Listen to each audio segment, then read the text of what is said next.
And we are here at Leuzinger High School on Olympian Field. I'm Lou Stowers along with Rufus Washington, Rashawn Haylock, and Brian Robert Taylor. And it's another homecoming night. The Olympians hosting Redondo Union High School. And the Seahawks, boy, they are in first place 2-0 in the Bay League action and 5-2 overall. And boy, what a game this should be, another homecoming night. Another homecoming night. Leuzinger comes in at 1-6, Lou, but I think that's deceptive. First things fans need to do is throw out the 4 preseason games. Granted, they're 0-2 in Bay League, and if you're looking at the playoffs, you got to start tonight. I think, though, that they've got a fair chance at this because of Redondo's 2 wins. One of them was a 7-0 win against the last-place West Torrance team. That's not overly impressive. And one thing about these Olympians, as we saw earlier in the season, they've got a ton of athletes. I think homecoming 2010 at home, they're going to be pumped up. Look for the surprise. Let's turn to the Seahawks first, and we'll turn to Brian Robert Taylor. And Brian, the Seahawks have a new quarterback, Nick Pope, taking over again for a storied quarterback in the Redondo Union history. Absolutely right. You know, and of course the big thing tonight is they won last week, and the big thing is they're not winning pretty. That's what they're saying, and of course the Daily News, they quoted that today, but they are still winning. Talk to Coach Simon. It is big picture time tonight. Why? Because, of course, they want to focus on one game at a time. They want to win tonight, but they got 2 big games coming up against Miracosta and Palos Verdes, so there you have it. And they have a very good offensive line, which goes both ways, so we'll keep an eye on that. And Leuzinger High School, Rashawn Haylock, and they have a new quarterback.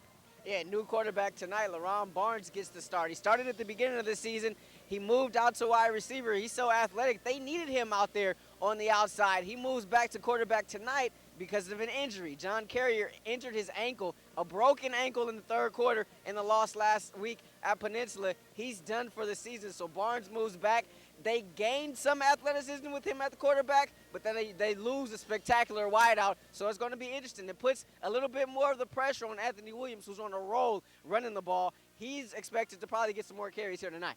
And look for Crockett to catch the ball as well. Courtney Crockett having a terrific year, and like Rashawn said, Anthony Williams going to have a big night tonight. Omar Buccio, we're looking for him to kick the ball tonight as well. Absolutely. Well, they're going to need all cylinders firing off tonight against a good Redondo team. But I'm going to stick with my prediction. I think the Olympians have an excellent opportunity to pull the surprise tonight.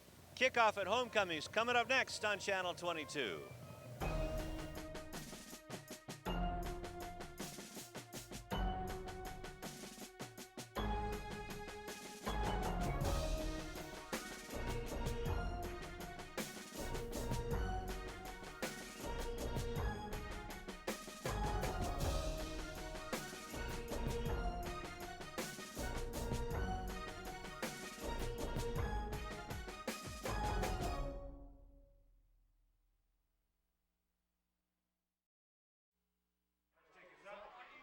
And the kickoff is underway. The game is underway, and Courtney Crockett with the ball, getting up to about the 24-yard line, where it'll be 1st and 10 for the Leuzinger Olympians. And we're underway here at Olympian Field, and the torch is burning. Homecoming is underway. And you're exactly right, Lou. Should be an exciting, festive night here at Olympian Field. Fans are here for homecoming, but also they're looking to get in the win column here in the Bay League, coming into tonight's contest, 1-6 overall, 0-2 in Bay League action. But as I said in the pregame, I think they've really got a shot in this game. Now, they've got a couple of changes they've made. Rashawn told you about those. Obviously, the primary one is at the quarterback position with LaRon Barnes replacing Carrier. And he'll hand the ball off to Anthony Williams. Anthony gets a nice block and tries to go over left tackle and gets across the 25-yard line to about the 29-yard line. That'll be a 5-yard gain. And that'll be 2nd and about, a 4-yard gain, they'll call it. 2nd and 6.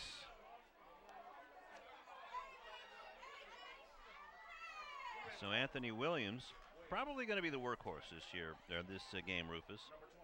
Well, considering the loss of their starting quarterback, I think you're exactly right, Lou, that he'll be called upon at least over the next couple of games to do a little bit more.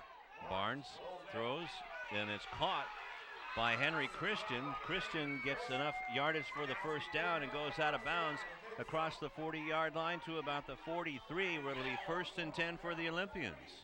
So that's the 6'2 junior Barnes passing to the 6'3 senior Henry Christian. Christian coming in at 185, as you see on the replay, goes up, looks the ball into his hands, makes the reception first. Enough yardage for the first down as they're out over the 40, near the 45. At halfback, Leauma Kalolo, or check that at fullback.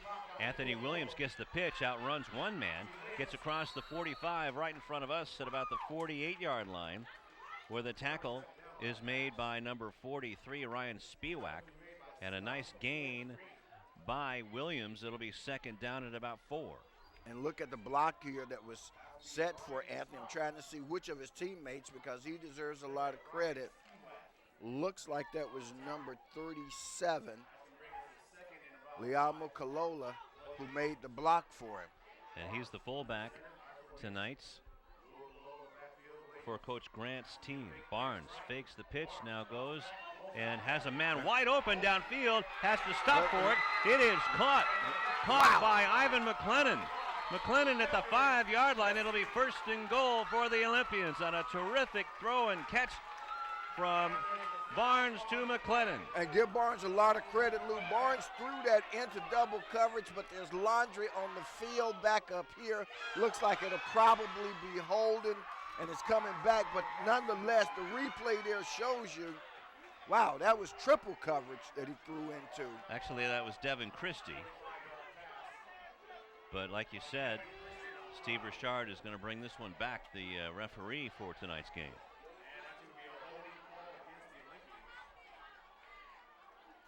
Tough break for the Olympians on that one. Boy, that completion had him down inside the 5-yard line, knocking on the door. Instead, the holding call backs him up to the 35-yard line.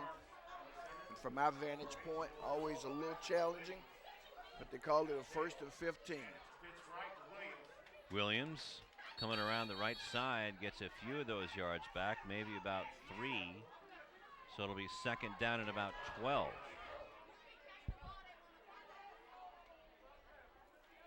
Actually, it looks a little more like 1st and about 18, but that goes to the 39-yard line. So 2nd down and a 4-yard gain for Williams. But what a disappointment there. Let's see if the Olympians can overcome that. And you're right. The operative word, Lou, is that it's a disappointment. And you just got to regroup, come back, and do the same thing again. Tevin Posey, the center for the Olympians, snaps it and throws it. Caught, a beautiful catch by Courtney Crockett, who goes high up in the air to catch it at the 47-yard line. It'll be 3rd down at about 5 yards to go.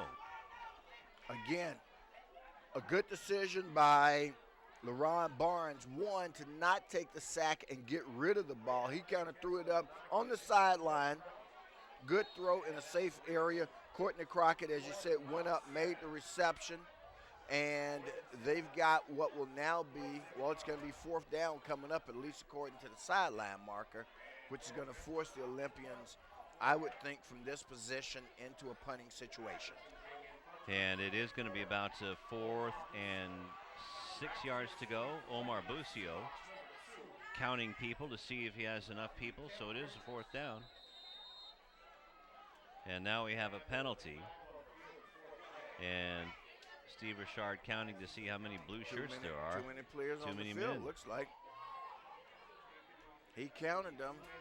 I'm still trying to see who. Nobody's come off yet. Okay, now.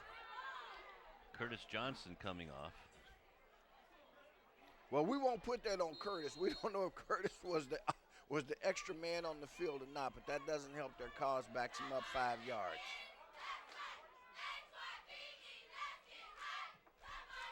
Busio punts it.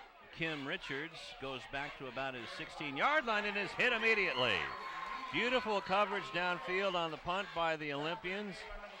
And number 41, Aaron Elliott. Also Ramaji Williams there to cover on the punt. So it'll be 1st and 10 for the Seahawks at their own 15 on a nice punt and coverage by Omar Busio.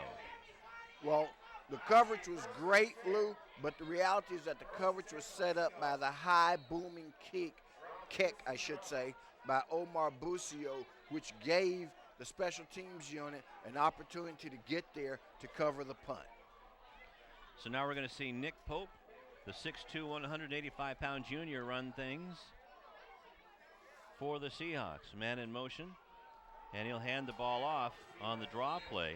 Spiewak, Ryan Spiewak is the running back, also a linebacker for these Seahawks, and he gets the first play of the game, just a 1-yard gain. So it'll be second down and 9 yards to go. Nicholas Johnson Pope. Nick Pope. You'll hear his name a lot tonight, fans, but you'll also hear Ryan Spiewak, number 43. Of course, that number's partial to me. Not that Redondo Union is, but 43 is partial because that was Junior's number when he played over at Los Alamitos. Spiewak with the handoff again, and Jabari Matthew with a loss of 1 yard. So this goes back to the original line of scrimmage. It's 3rd and 10. Look at that play by Matthew. Again, losing a defense here in the early going, looking up to the task. Adam Amantorp and John Miller, the offensive and defensive line captains of the Seahawk team, have yet to open up holes against this quick defense led by number 67 on this team, and we have yet to get his name. This one almost is intercepted. It looked like Pope was throwing it right to Dante Welsh. The intended receiver, I imagine, was Brendan Eagle. But it'll be 4th and 10 at the 15 for Redondo. And the key there, Lou, is that the 3rd and 10 didn't result in a first down for Redondo. So give a kudos to the Olympian defense. As you see, nearly making the reception, Deontay Welch for the Olympians. Ramaji Williams back deep for the Olympians at about the 41-yard line. Hunter Bradshaw with an end-over-end punt, and that lands at the 45-yard line, takes an Olympian bounce, and it's down there by Tyler Maston of Redondo. So it'll be 1st and 10. Terrific field position for these Olympians. Excellent field position as they're in Redondo Union territory. The Seahawks coming in 5-2 overall, 2-0 in Bay League action. And they're pretty stingy. I mean, they don't score a lot themselves. They've only put up 149 points in their 7 games. That tells me, I'm not good at arithmetic, but 14 divided by 7 is 2. So they're averaging about 20 points a game, Lou, but they're only giving up 107 on the season, and that's about 12 to 13 a game. Out of the eye, Barnes back to pass, rolling to the right, has a man with him. He tucks it in, and a nice block, but good tackling by the Seahawks out of bounds. And maybe a 2-yard gain, but Ryan Spiewak gave Barnes a little lick. Barnes took a pretty hard hit on that play. That's not what you want to see when you're already down one quarterback and you're on your backup.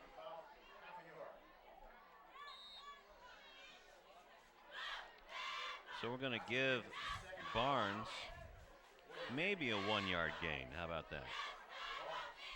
And that's being generous. Cololo, the fullback. And the ball is pitched back to Anthony Williams, but a quick Seahawk defense. And it may be a 2-yard gain on that one. And leading the way is their fine linebacker, defensive end for Redondo, L.J. Benamor. Well, one of the things that the Redondo defense will have an advantage of tonight, knowing that Leuzinger has a new quarterback in and guesstimating, which is what they're doing, that they will be featuring the run game, I should say, with Anthony Williams, number 20, a little more tonight. They certainly are keying on him. Leuzinger is going to have to at least keep him honest just a little bit. 3rd and 8 from the near side. And flea flicker try there, but the ball is fumbled by Anthony Williams, and he dives on the ball where it'll be 4th down and about 14 at the 49, 48-yard line. 6-yard loss. As we watch the replay again, just one of those times when you do a play, first of all, Olympians fortunate to recover it. Sometimes you go in your bag of tricks and it doesn't work, and that time it didn't for the Olympians. So they aren't able to capitalize on the good field position. Busio back to kick. Kem Richards waiting to receive it at his 15-yard line. Takes advantage of the long part of the field, gets a nice bounce, and it'll go out of bounds. Is that inside the 10-yard line? Inside the 10 at about the 7. Terrific punt again by Omar Busio. What a rising star he is. And look at him, he was way downfield waiting for the return. Remember, we saw Busio a couple of weeks ago lay somebody out because he was a little upset that they returned his kick. But you're right, this young man certainly has great potential as a kicker. I think he probably needs a year or so of JC seasoning to perfect his craft a little bit, but he will play at the next level. Nick Pope over center, hands the ball off on the draw play. Spiewak again, but he's met again by the linebacker coming across. That's Ivan McLennan, and getting maybe a 3-yard gain. So it'll be 2nd and 7. Now, the Olympians certainly saw the scouting report from last week, and they know that Spiewak can be stopped. He's a great running back, make no doubt about it. But last week only gained 48 yards against West.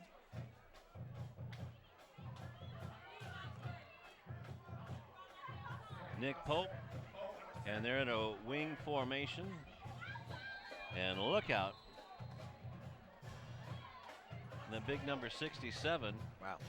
But it's an offside that's going to go against the Olympians, man. That's going to give them 5 the easy way. And that's certainly not what you can afford to do or want to do if you're the Olympians. So Tevin Posey wearing number 67 tonight. So 5, that goes up to the 16-yard line where it'll be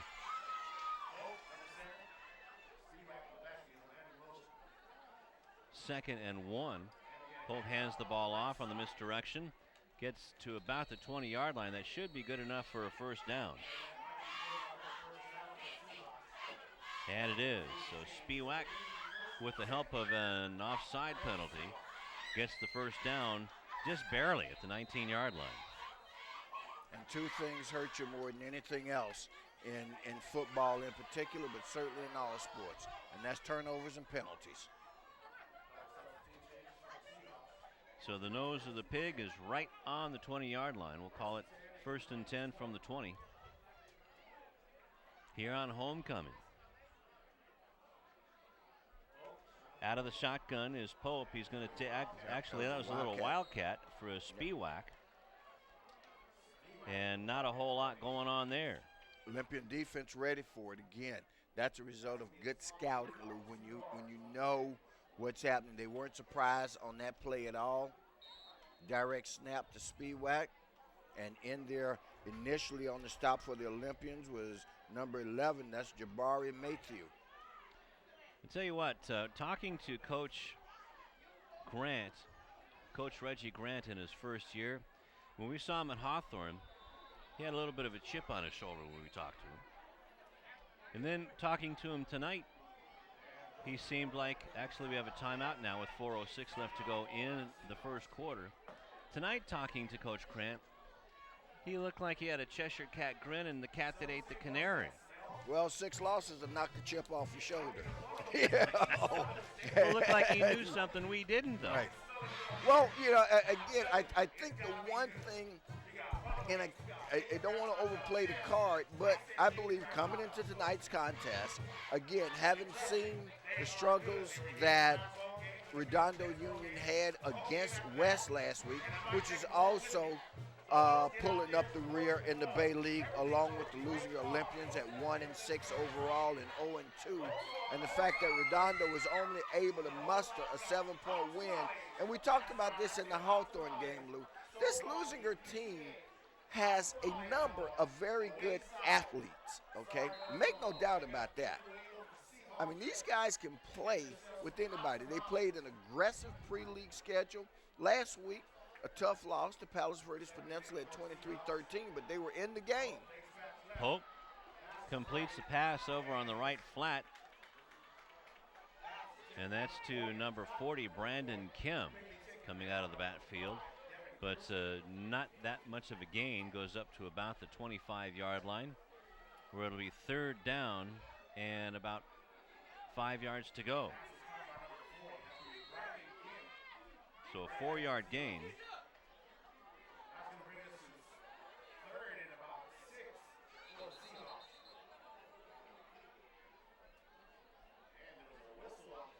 And let's see what the whistle's all about.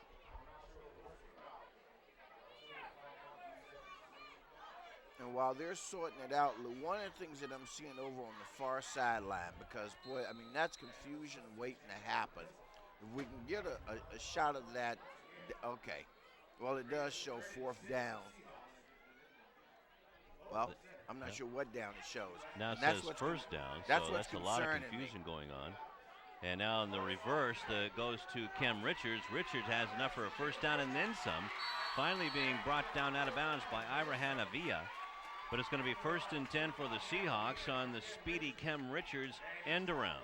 Wow, and he came around the left side, Lou, and there was nothing but open field. Double reverse there, as you can see.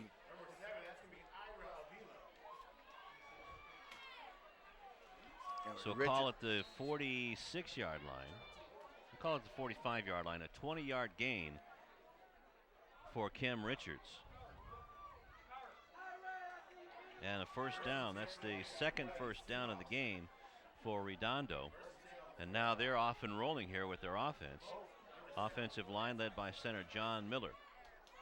Man in motion is Richards, but the ball goes to Spiewak, trying to misdirect the defensive line of the Leuzinger Olympians, but nothing doing, says Cheyenne Bates, as he makes a nice tackle, maybe a 1-yard gain. Again, Leuzinger defense rising to the occasion there to stop him for the short gain. This drive, though, started, like I say, at about the 7-yard line for Redondo, and they're out across the 45 now. So 2nd and 9 from the 46, 2:25 and rolling. Out of the shotgun is Pope. Back to pass, looking over the middle, and look out, almost sacked. And now he is sacked behind the line. A big play behind the line, Rufus. We'll have a tie with the sack, and Tupea Kalolo, and just barely missed Pope. And we'll see it on the replay here. You're right. That's the Polo number 54 coming in, but number 58 doesn't get away from him. And of course, we know that number 58, whom we don't have on the roster, we'll get that for you fans, is the man who brought him down with the sack. And now it's 3rd and 13. Pope throws it on the sideline out of the flats, and nothing doing there either, as the ball is completed to Davion Goodall, but was tackled immediately. So it'll be 4th down and 10 yards to go for the Seahawks.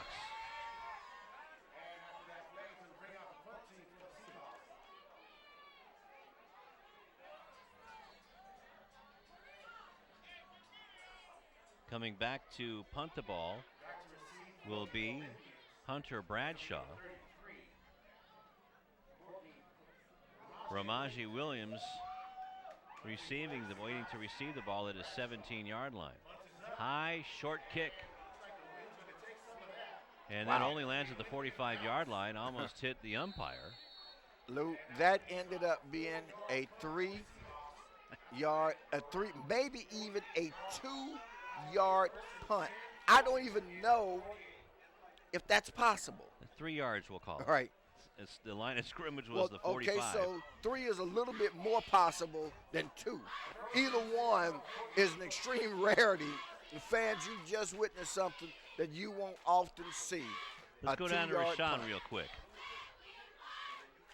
lot, guys. Taking the field right now, Anthony Williams at tailback, and he's been spectacular. This is a guy that started as the 4th-string tailback, but over his last 3 games, he's averaging 123 yards per carry and has 4 of his 5 touchdowns on the season over that span, guys. And you remember, this whole thing started during the Hawthorne game, and he didn't even play the first quarter. I asked him a little bit about the reason for his success of late. He said he's really been watching a lot of film, not only of himself, but of other tailbacks. Darren Sproles, Maurice Jones-Drew. He said what he's learning is just to be a little bit more patient and also to find those holes, and when he sees them, explode through them, guys. Thank you very much. And the ball was handed off to Leauma Kalolo, and he was met by Taylor Bongiovanni. Maybe a 1-yard gain. It'll be 2nd down and 9 for the Olympians inside of Redondo territory. Rolling out is Barnes, being chased down, makes a throw and almost picked off, but it was out of bounds. But boy, he was being chased down by Jason Batosh of Redondo, and Courtney Crockett couldn't come down with it. Well, I like Barnes' decision, and this is the second time we've seen him do this, Lou. That is on the rollout when he's rolling toward the sideline. Good pursuit there by Redondo. At least the throws are not back in the middle of the field. They're toward the sideline, that either if my guy doesn't get it, the momentum of the defender is going to carry him out where it's not likely to be intercepted. So a big 3rd down play for the Olympians with just maybe a time to snap the ball here in the first quarter. The ball goes to Anthony Williams, a flea flicker.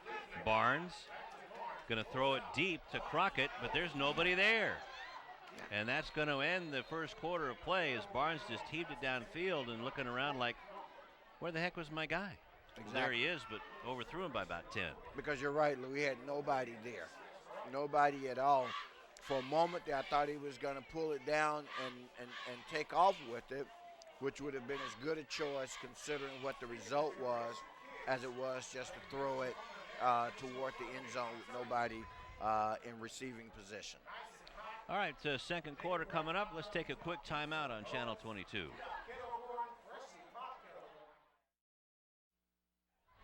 Back here, it's homecoming at Olympian Field, and it's no score here, which was kind of a surprise. Omar Busio getting ready to punt the ball to Kim Richards. Back at his own 10-yard line. Omar had to get rid of it in a hurry, and this one bounces to Richards. Richards picks it up now about to the 20-yard line and being brought down at about the 22, 23-yard line. Wow, and you're right, Lou. The key on that was the fact that Busio even got the kick away. I mean, that was nearly blocked by Redondo Union. I'm not even sure how he got that off, but he did, and that helps the Leuzinger effort, defensive effort, because instead of a block kick back at midfield, he takes him down to the 24-yard line where Redondo Union will start from. Nick Pope brings him out, and Omar Busio was lucky to get that kick away.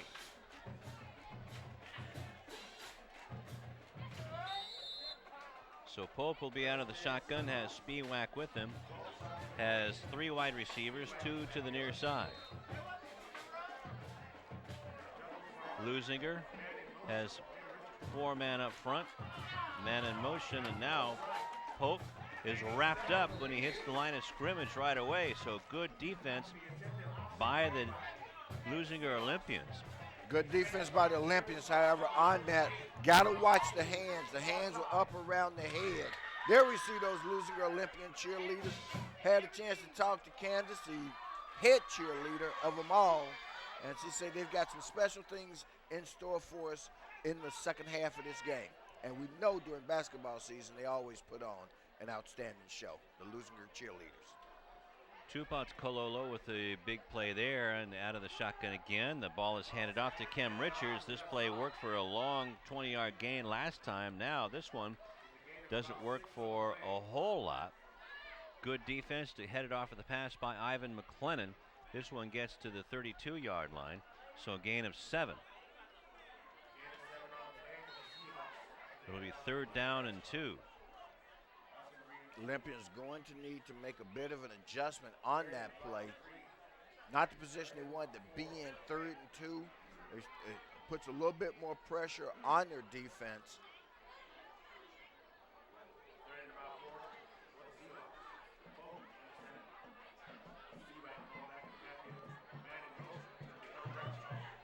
Man in motion is Bradshaw, and that might be a false start on the Seahawks, and they're going back. I'm thinking it looks like, let's see what the official signal is from Steve Richard. I thought I saw the side judge. Oh, okay, wow. Offside against the Olympians. Okay. Well, I was wrong there. Second Olympian penalty, at least on the defensive end. And here's the result of that penalty, Lou. It gives them a first down. So 10-yard switch, a first down at the 37-yard line.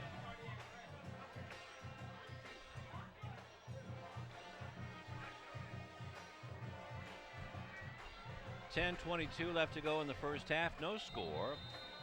Bay League action, Redondo versus Leuzinger. And like Coach Grant said, there's no wimps in this league.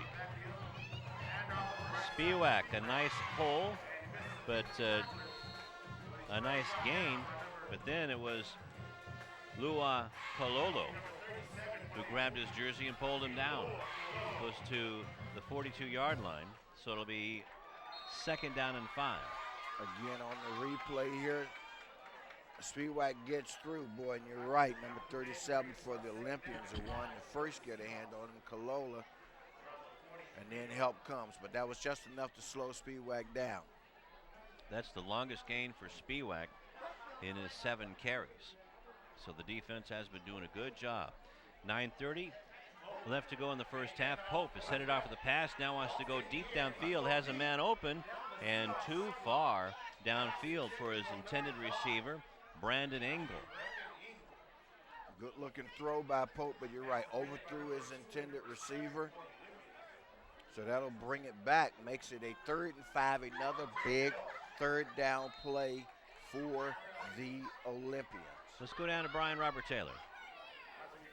Well, disappointing first quarter for Redondo Beach. They had a couple disappointing possessions, and this is in the aftermath of last week, of course, when running back Ryan Spiewak, he had 533 yards and 8 TDs on the season. He was held to 48 yards against West when they eked out that victory against West, okay, 7-0. Had a chance to talk to a couple of the Redondo Beach coaches just for a few seconds, and they said, what's got to change? I said to them, and they said, well, we're just not getting it done inside. We got to hold on to our blocks longer. That's where it all happens, is the offensive line. That's going to change. Well, Spiewak's just changed the luck of the Seahawks, and he turns a screen pass into 6 points. And that was from about the 43, Lou. The chains have already moved, but I put my eye on it real quick. It was at about the 43-yard line. Call it a 57-yard screen pass touchdown play for Redondo. Pope to Spiewak. Boy, the losing Olympians fell for it. Hook, line, and sinker. And by the time they realized what had happened, boy, it was a day late and $1 short.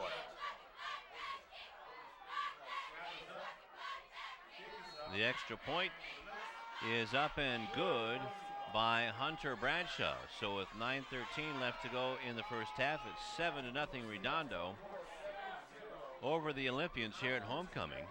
9:13 left to go in the first half. So Pope 58 yards to Spiewak.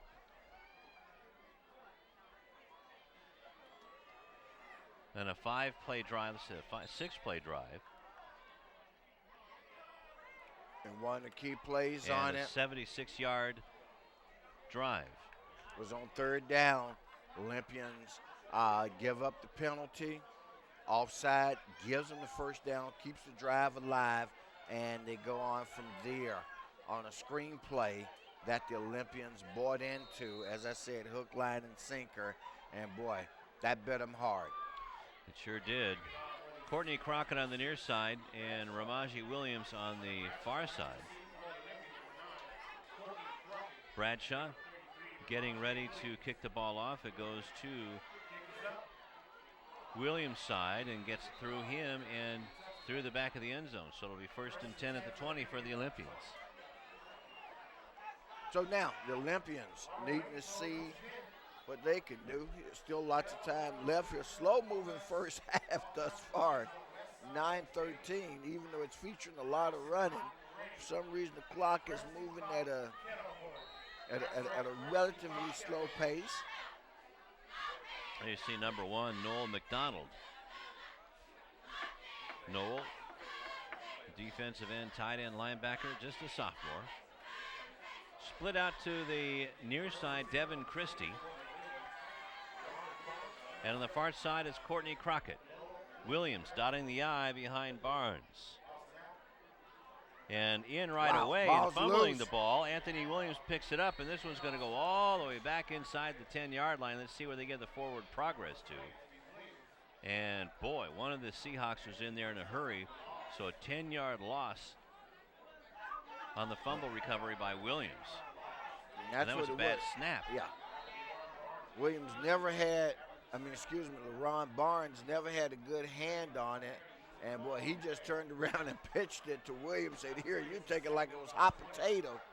And now the Olympians have dug themselves a deeper hole as they're inside the 10, 2nd and 20. 2nd and 20, and the ball is handed off. And that's Cololo, the fullback. He gets about 4 of those yards back. It'll be 3rd down at about 16. Well, considering the amount of time left, I don't think you put it up here. I think you go ahead, and now there is an injured Olympian down on the field. That's number 57 for the Leuzinger Olympians. Boy, that's Tevin Posey. Tevin Posey, 57. He's the center. Posey, 5'10", 265-pound senior.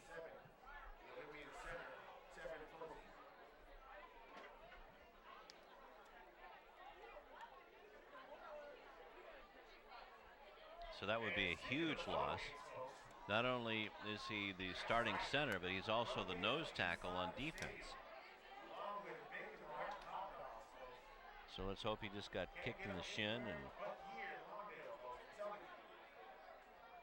there appears to be working on his right leg. But I can tell him by his gestures, that is having his hand up around, having his hand on his face mask. He's in some degree of pain there, boy. He's going to try to get to his feet now. Well, that's good news. Let's see if we can see what happened to Tevin Posey as he's coming off now, being helped by a couple of his teammates, Rafael Galera and Omar Busio.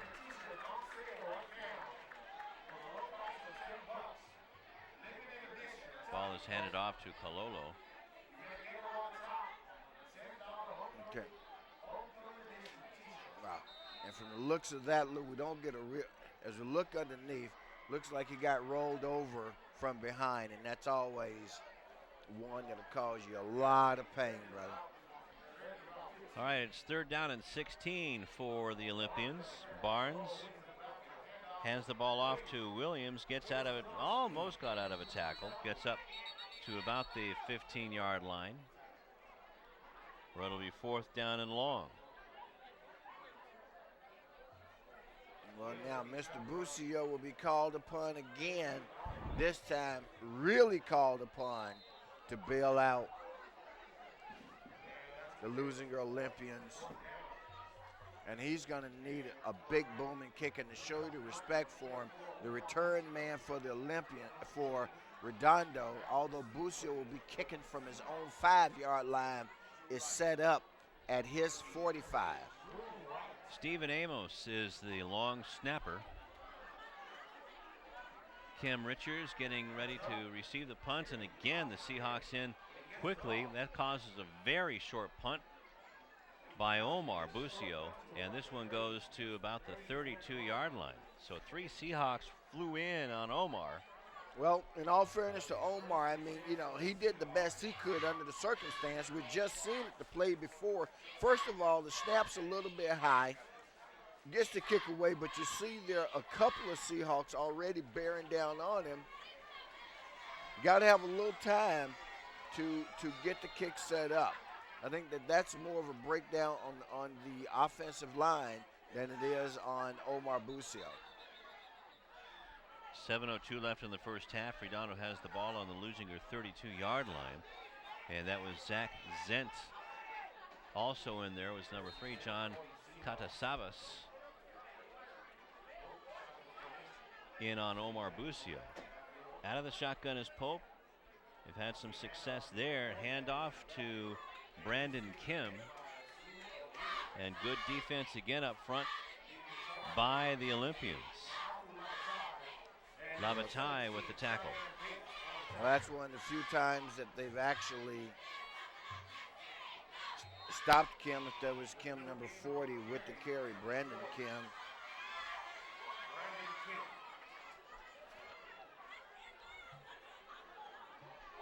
Give him a 1-yard gain to the 33. It'll be 2nd down and 9. 3 wide receivers to the near side, 1 to the far side. Pope with a pitch on the option play. Gives it to Kim again, breaks 1 tackle, bulls his way across the 30-yard line. Missed tackle out front. They had him stopped for little or no gain. Leuzinger defender couldn't seal the deal, though. Got his arm on him, didn't bring him down. Let's watch on the replay here, Lou. And you'll see the first Leuzinger defender coming into your screen right now. This is the guy that had the best shot at him. Again, hand tackling, not wrapping up. Can't quite see who that is. Coach knows who it is, though. Yeah. Oh, yeah. So a 6-yard gain for Kim. It'll be 4th down and 5.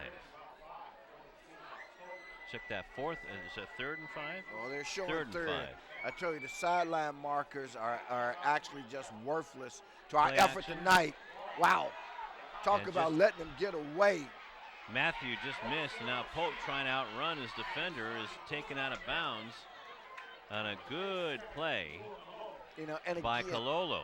a So good let's play see where by they mark it. Cololo, but boy, they had him set up for a sack, which would have taken them out of field goal territory, but instead he ends up in position where it's going to be 4th and short, and you can just about bet the bank that they're going to go for it. All that for a 4-yard gain for Nick Pope. What a nice run that is. Let's go down to Rashawn. Hey, thanks a lot, guys. That's offensive lineman Tevin Posey that went out of the game. He said someone fell just about his right knee in that region. His teammates are being encouraging. They're coming up to him saying, hey, come on, let's go, get back in there. We need you. Posey wants to get in the game, but as you can see, guys, this training staff has been very cautious with him right now. They're going to ice it up and see how he feels. He may be able to get back in there later, but they're not going to take any chances. Guys. Let's see where they, that's not a first down. Steve Richard has a hold of the chain. Can't see how long that length of chain is. Looks like about a half a yard. So it'll be 4th down and about a half a yard at the 22-yard line. Well, it's 4th, and they're going to go for it. Leading 7-0, 5:18 left to go in the first half. John Miller, the center, you can bet he'll push. With Nick Pope over him, Spiewak, the lone running back behind him. And man in motion is Kim. And they give it to Pope. He goes right over Miller, still on his feet, down to the 15-yard line. Cololo with the tackle. Well, Miller is a big one to go behind.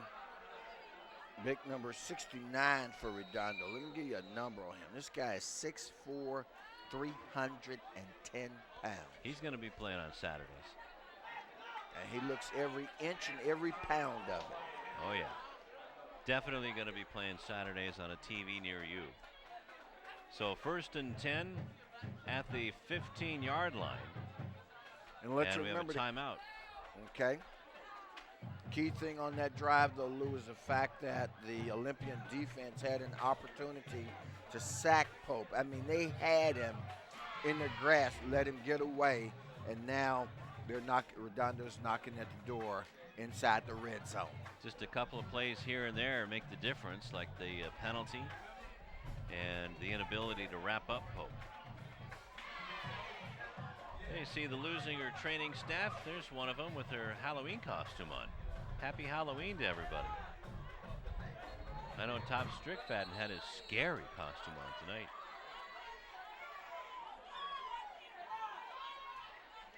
You're welcome. Not as scary as Francisco Castillo, though. And there you see, somebody just saw him.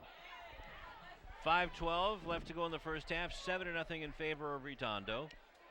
Two wide receivers split out to the far side. And Brandon Kim is the wing.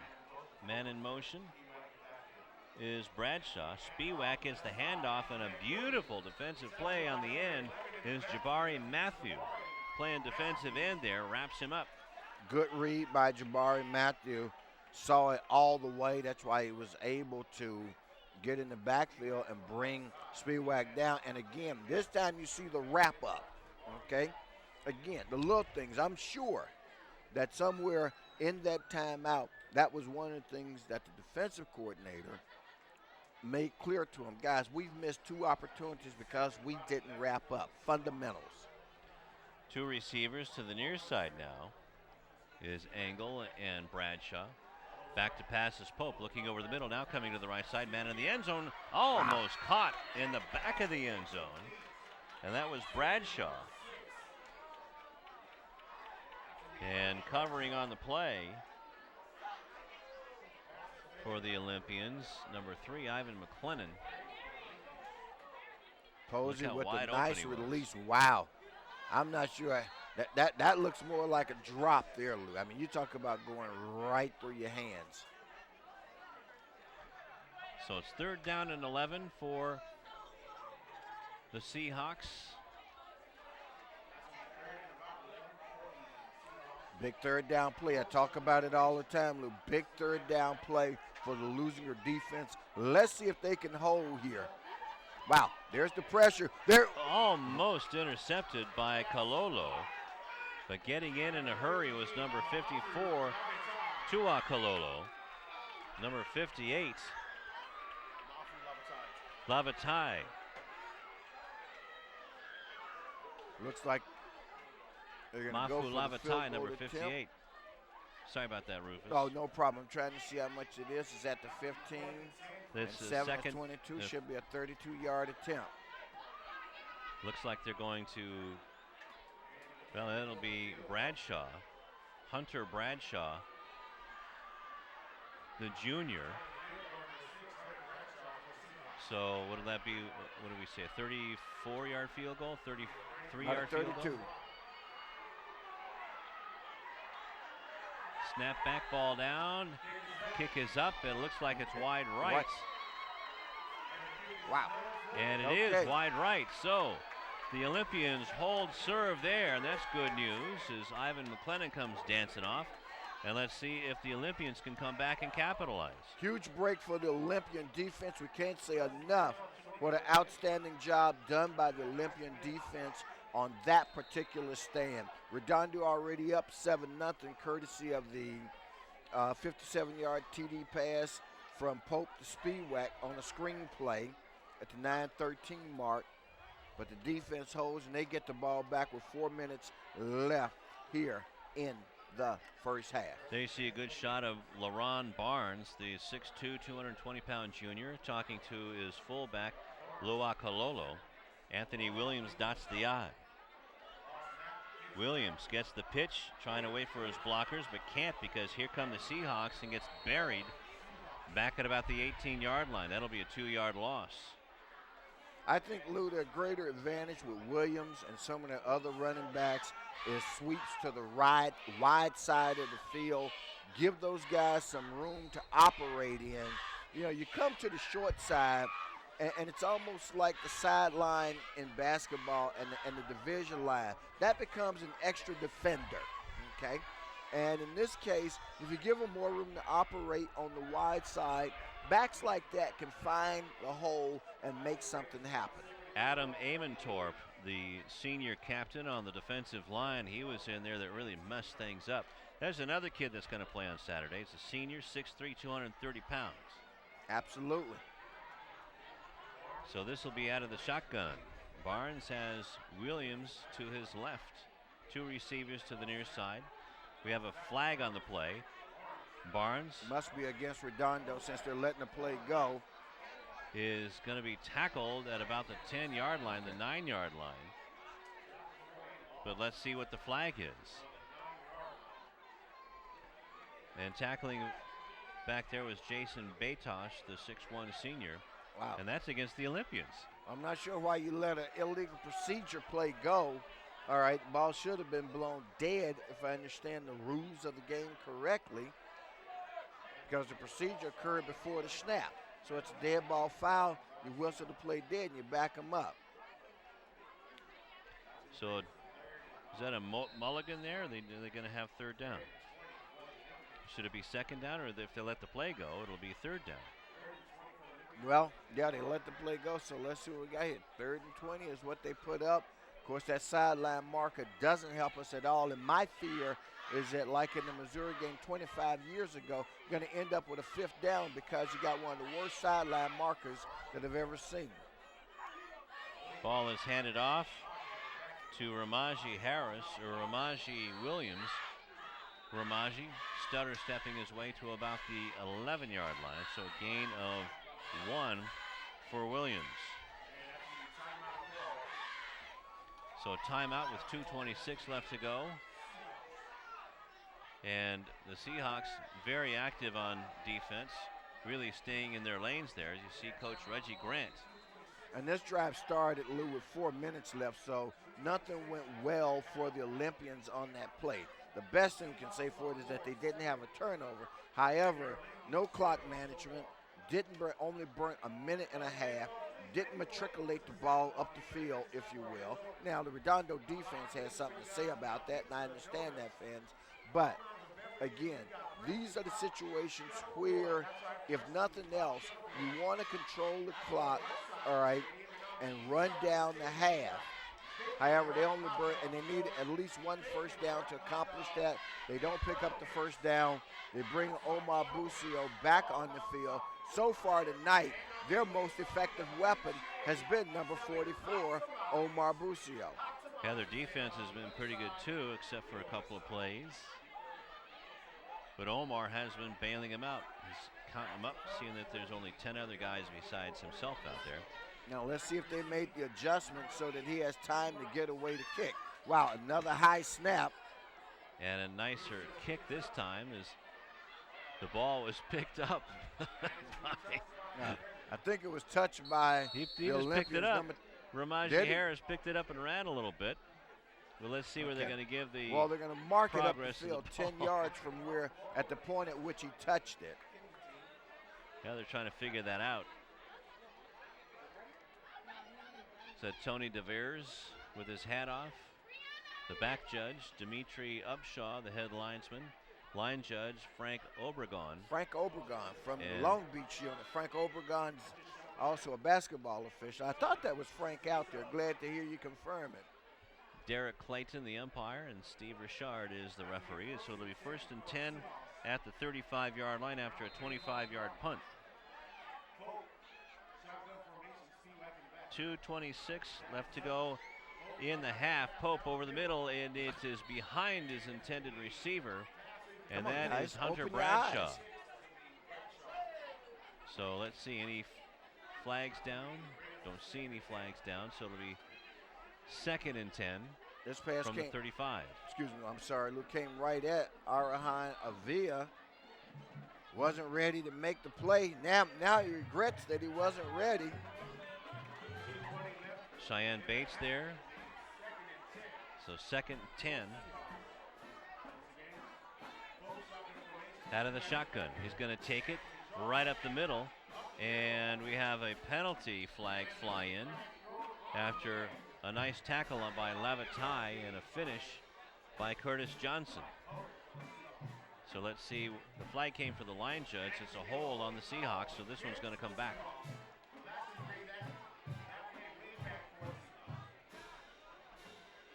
So that's good news for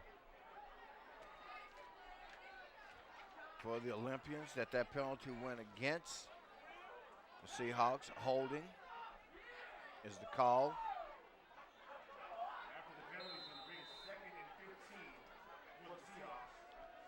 So this one goes back to the 40-yard line where the penalty took place at the 30. Pope out of the shotgun, fires it across the middle, caught and tackled immediately by Cheyenne Bates. But not before a 5-yard gain by Brandon Engel. And that's what I was going to say, a good-looking throw, but only for 5 yards. Leuzinger defense will give them that all day long. Makes it a 3rd down and 10.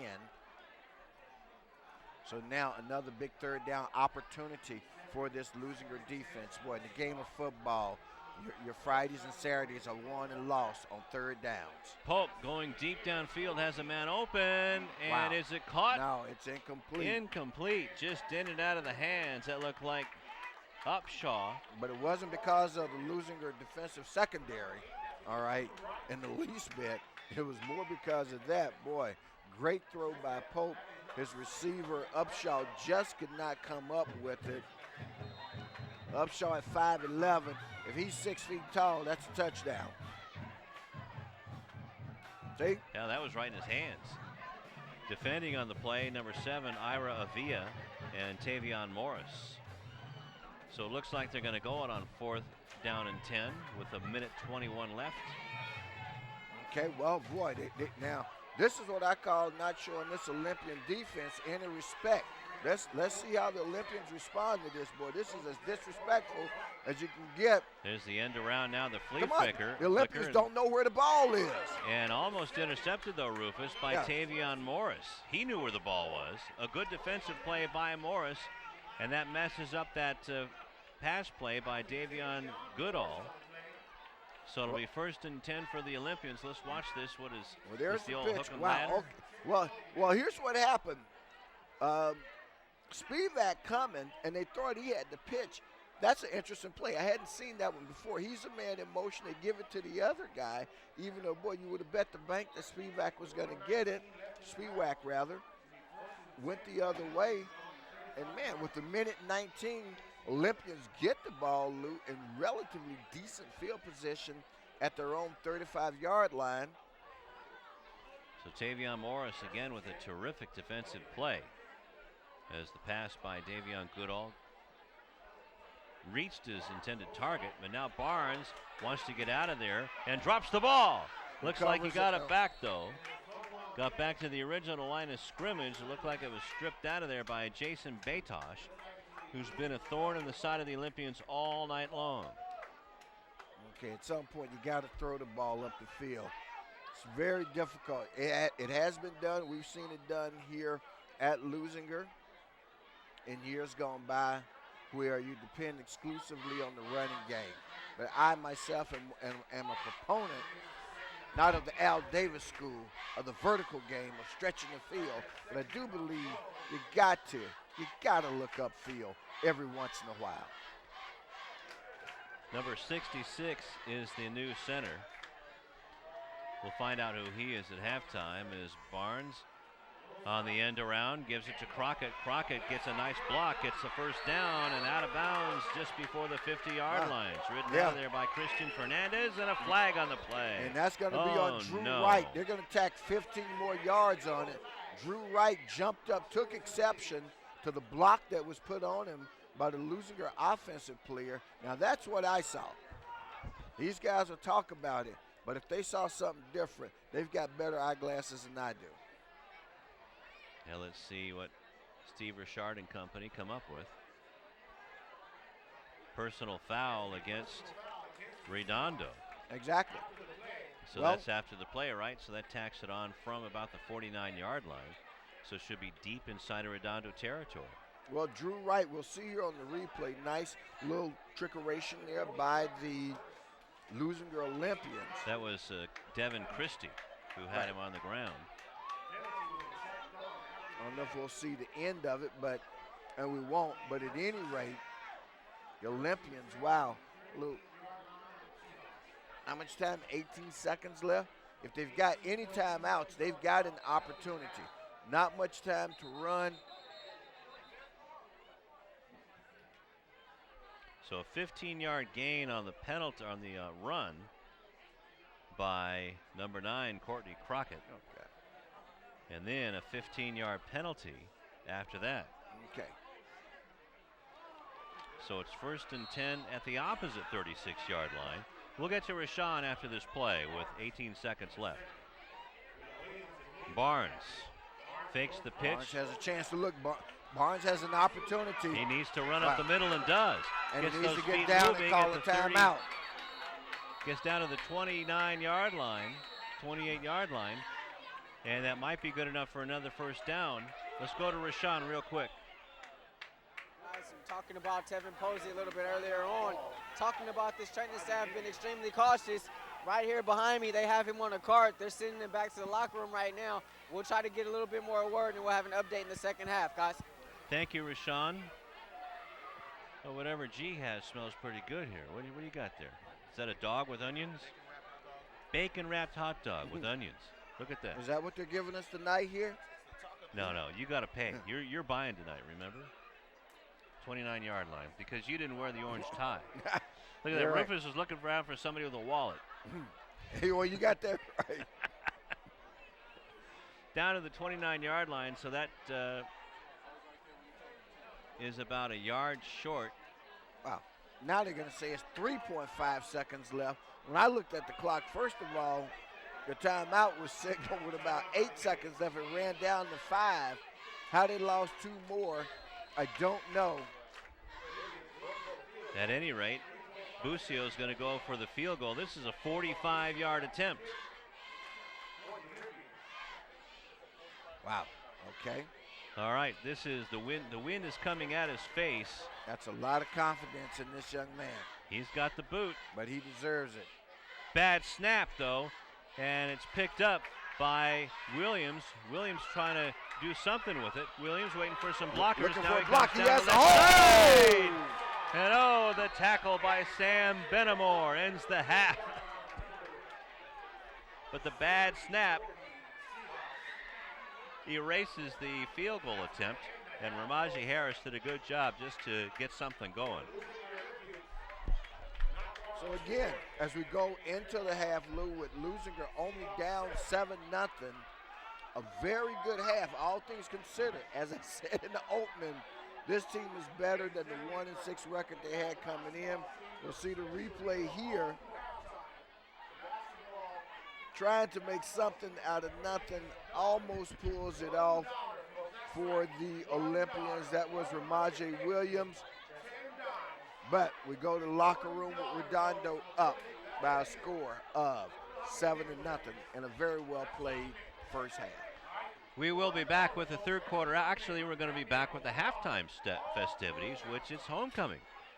So we'll be back right after this on Channel 22.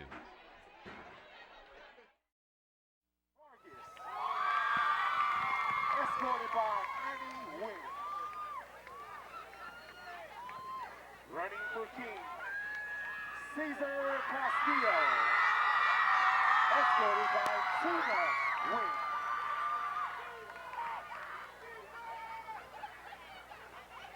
Running for Princess Diana Lopez. Escorted by Griselda Rubio.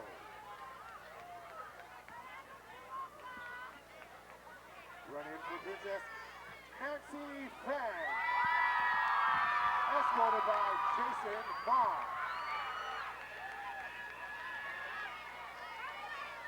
Running for Princess Fallon Early. Escorted by Franklin Early.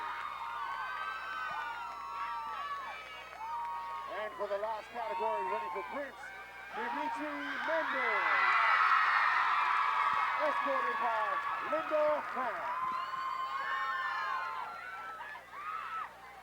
Running for Prince, Jeffrey Recinos, escorted by Sidney Rodriguez. Before we announce the winners for court, we like to, like I said, there was a homecoming parade like we have for a tradition every year. And we have some great floats out there, we had great costumes, and we like to recognize who you guys thought were the winners of the parade in those categories. So right now, for best banner, give it up for Kadion and Fallon.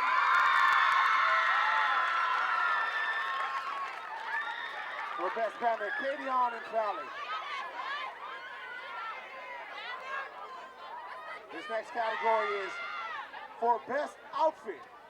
For best outfit, show your love for Jasmine Carpenter.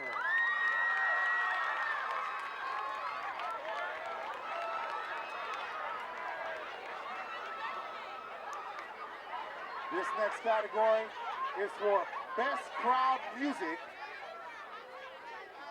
Give it up for Mele, Caesar, Nancy, and Dimitri.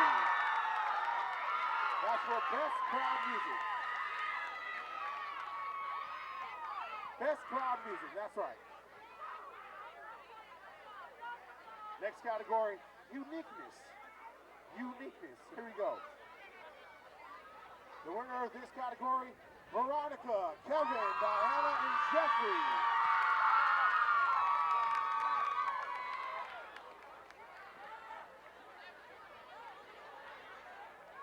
Next category, overall performance. Overall performance. And the winners are Veronica, Kevin, Diana, and Jeffrey. Welcome back. That's for overall performance. This last but not least category is, nope, it's not last or least. Here we go. Best dance performance. Best dance performance. Mele, Caesar, Nancy, and Dimitri. Best dance performance. Great job, guys. And now, last but not least, this is a special certificate. I'd like to give a big round of applause for this gentleman's hard work and support. Because without him, none of this would have happened. You're going to see a lot of stuff going on that hasn't been going on for the last couple of years, but he's brought a new dimension to this.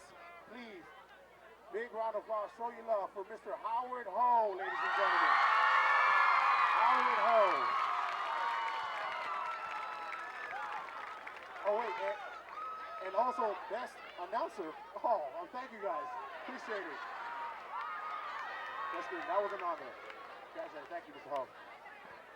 All right, you guys ready to hear the winners? The winners are anyone who has tried the bacon wrapped hot dogs, because those are bomb. I'm telling you, bacon wrapped hot dogs right there. It's the business, I'm telling you. All right, here we go.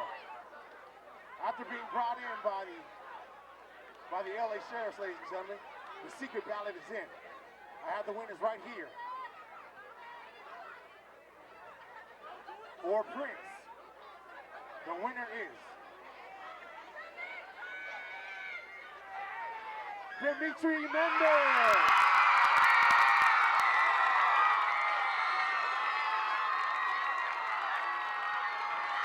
Dimitri Mendez.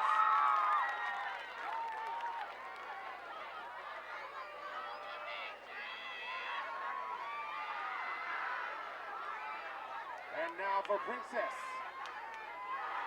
Your 2010 Princess for homecoming court. Ladies and gentlemen, please quiet.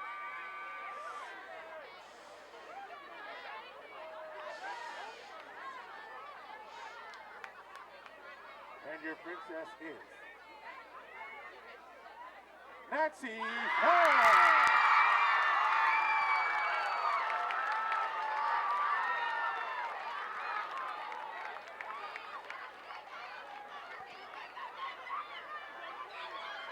Congratulations, Nancy. And now your king, your 2010 homecoming king. Ladies and gentlemen, your 2010 homecoming king is Show Your Love for Cesar Castillo. Your 2010 homecoming king, Cesar Castillo.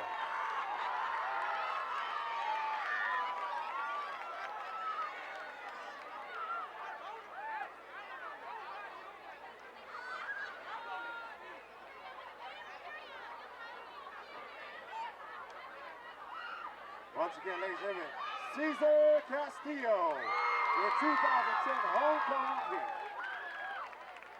And now, the moment you've all been waiting for, your 2010 homecoming king. Quiet, please. According to Mr. Ho, this is a very close race, folks. Very close race. We'd like to thank everybody for their great campaign. Right now. Ladies and gentlemen, my bad, I got a little bacon stuck in my, hold on. Some of y'all, bacon wrapped hot dogs. Here we go. Your 2010 homecoming queen. Ladies and gentlemen, Show Your Love. Seriously got some bacon on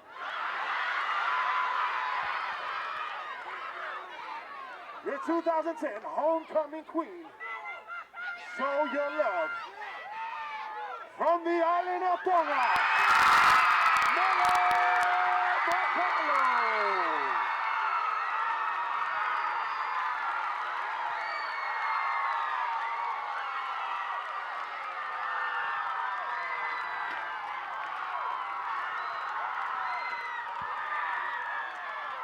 Presenting Mele Makalo with the crown and sash. Last year's winner of the 2010 homecoming queen, Latu Manufekai. Ladies and gentlemen, your homecoming king and queen, Cesar Castillo and Mele Makalo. Also your princess, Nancy Fan, and Prince, Dimitri Mendez.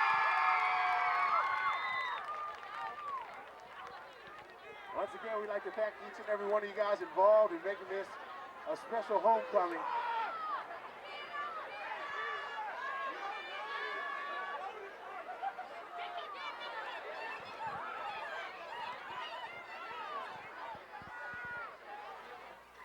We're here with the homecoming queen. I don't think excited is enough words for you about the enthusiasm you just showed just now. Yeah, it was a great experience, and I really appreciate everyone's help. It was real fun. Now tell us your name.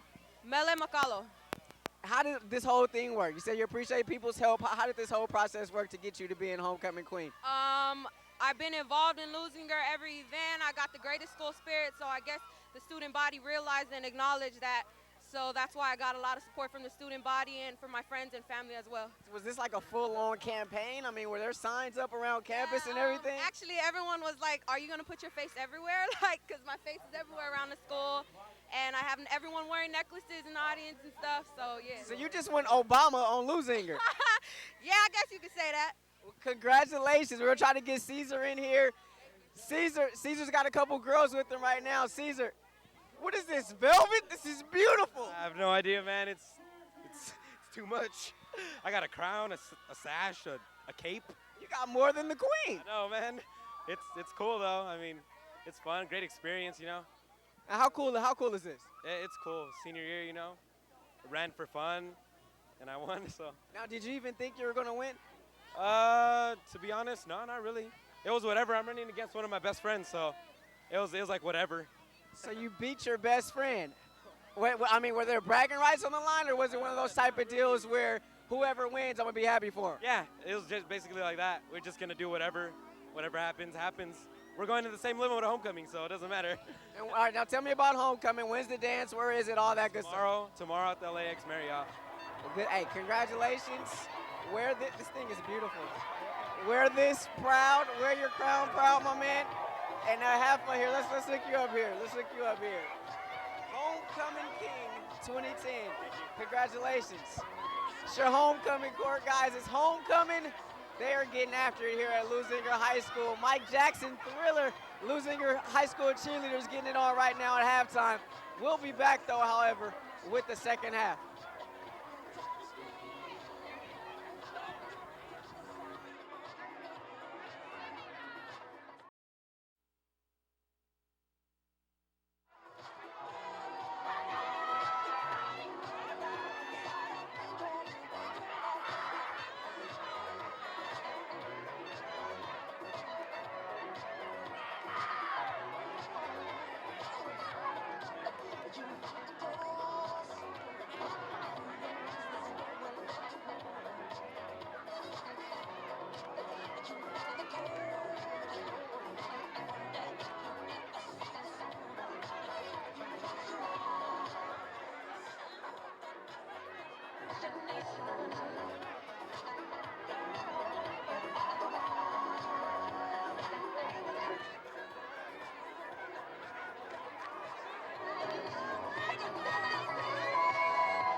Ladies and gentlemen, give it up for the 2010 cheer team doing their rendition of Thriller.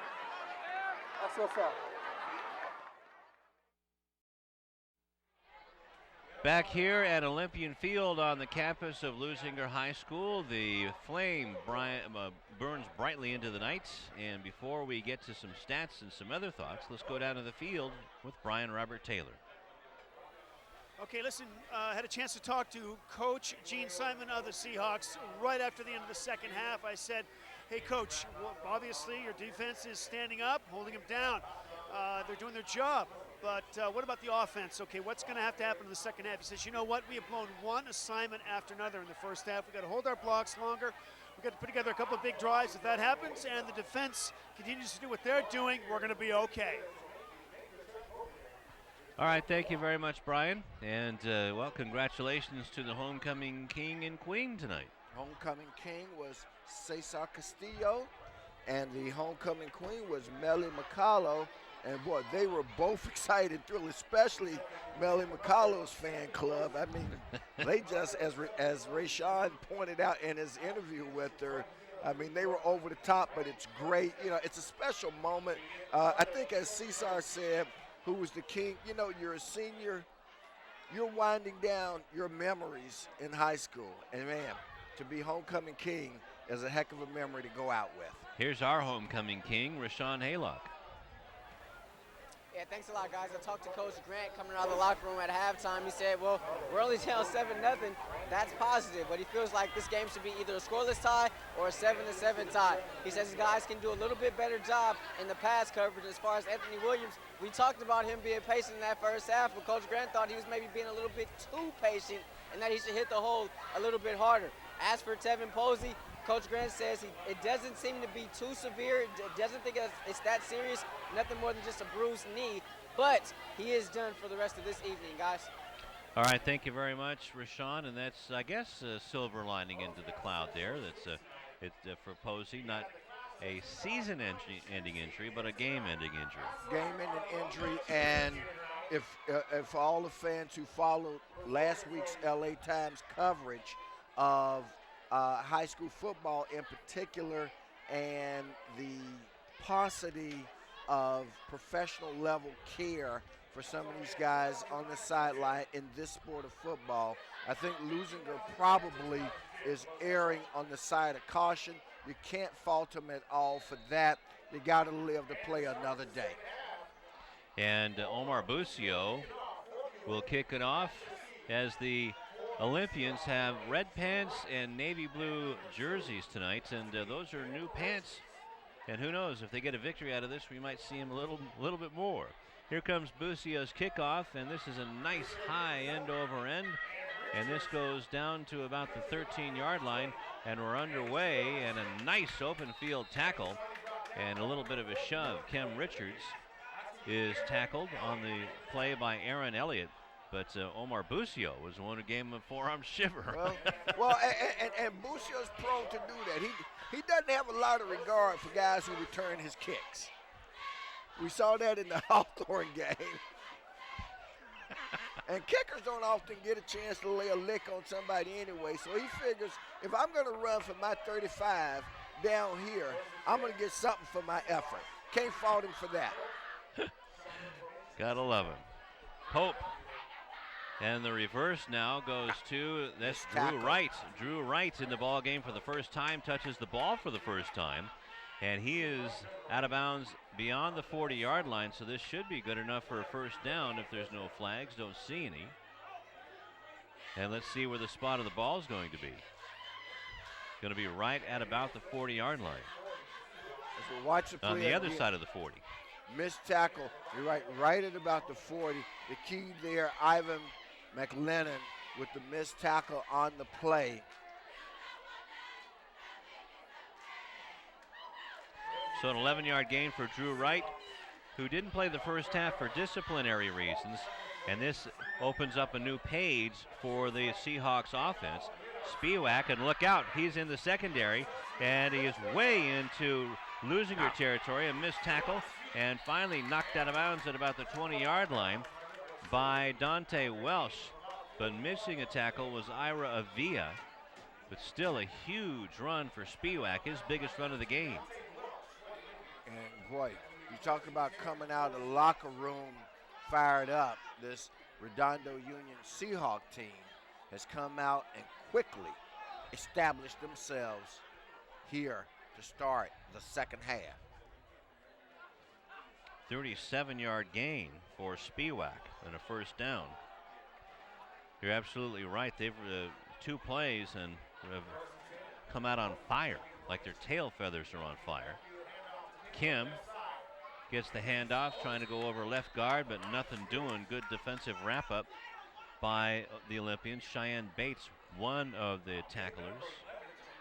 And also getting up off the bottom of the pile, Jabari Matthew. So a 1-yard gain. 1-yard gain. I'm trying to get a good feel here for the Redondo Union personnel package, because as you said, if Drew Wright now is going to be featured here in the second half, that's going to put more pressure on this Olympian team. Double tight end set. Kim gets the ball again, but he's caught from behind at the line of scrimmage by Lua Kalolo on a second and a long 9, and this one goes to the 30-yard line.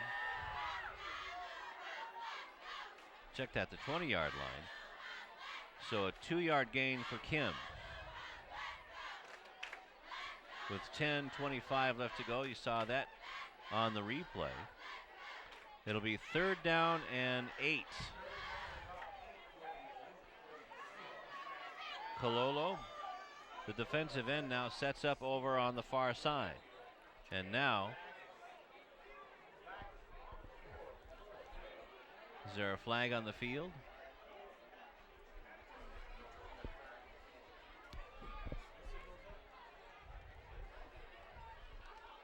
Some sort of a sign. Is going to be 5 yards marked off. Saw that. Got me on that one. Got us up here. Steve Richard knows what it is, though, and this 5 yards marked off. So it goes back to the 25-yard line. It'll be 3rd down and 13. Big 3rd down play for both sides of the ball. On the end around, the ball is given to Drew Wright. Drew Wright's going to go all the way to the end zone. Touchdown, Redondo. So Drew Wright touches the ball twice and gets the 37 yards out of one. And then another touchdown. That's a 25-yard touchdown run. It's 13-0.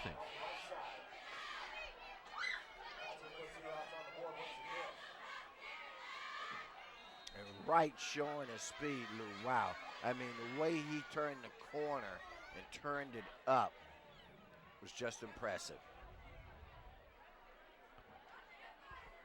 So Bradshaw coming out to tack on the extra point.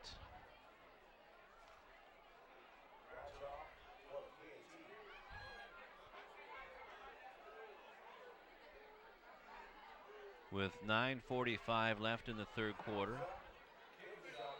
Kick is high, true, and through. So with 9:45 left to go in the third quarter, it's 14-0 Seahawks, who just came out blistering the Olympian defense. Well, they certainly did. But again, as you noted when we started, as a part of our halftime discussion, the difference on that drive, number 8, Drew Wright. We talked about it earlier, how coach's decision that he didn't play in the first quarter, but he's come out here in the third quarter making up for it and making his presence felt immediately, as the Olympians already down 7-0 coming out of the locker room at halftime, finds that Redondo has now doubled up on him here in less than 3 minutes to start the second half. Key play was Drew Wright's 11-yard end-around run to get a first down, and then a 37-yard run by Spiewak. Bradshaw going to kick the ball off, and it's going to go to the far side where Ramaji Williams picks it up at about his own 5-yard line. Has some blockers in front of him. Williams almost skips away, gets beyond the 30-yard line, but it'll be 1st and 10 for the Olympians as they get the ball for the first time in the third quarter. So we get a chance to see the Olympians on offense. Good return here by the Leuzinger special teams. As you mentioned, Ramaji Williams with the return. Boy, just that much from breaking it open. So a 1:10 drive and 71 yards, capped off by a 25-yard touchdown run by Drew Wright. PAT was good. So Barnes under center out of the eye. Williams fake to him. Now Barnes being chased down. Barnes gets caught from behind and sacked for a loss. And again, the Jason Batosh, he's been their Mr. Man on campus for defense. And they mark this one back at the 29-yard line, Rufus, a 4-yard loss. Okay, Barnes looking as you see him roll. That's where he pulls it down. Needs to get it tucked away if he's going to decide to do that. Boy, tucked it away at the last second. Play was already done. If he's going to roll this way, they've got to roll the receiver with him to give him an opportunity to at least throw in the direction of a receiver, even if he throws it out of bounds, so that they don't take these unnecessary sacks. 2nd and 14, the pitch goes to Williams. The Seahawk defense there to meet him, and another loss. And again, they're coming to the short side of the field, and Redondo effectively using that sideline as an extra defender.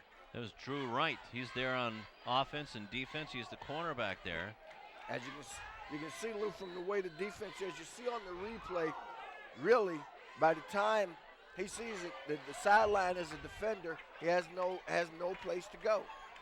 So back to the 25-yard line, a 4-yard loss. Also, Zach Zent, number 44, had a hand in making that play not work. So now it's 3rd down and very long, about 18 yards to go. Barnes with the play action throws across the middle, almost picked off by Spiewak. The intended receiver was Henry Christian. It'll be 4th down and a punting situation for the Olympians with 7:40 left to go in the third quarter. Well, again, you do the same old thing, you'll get the same old results.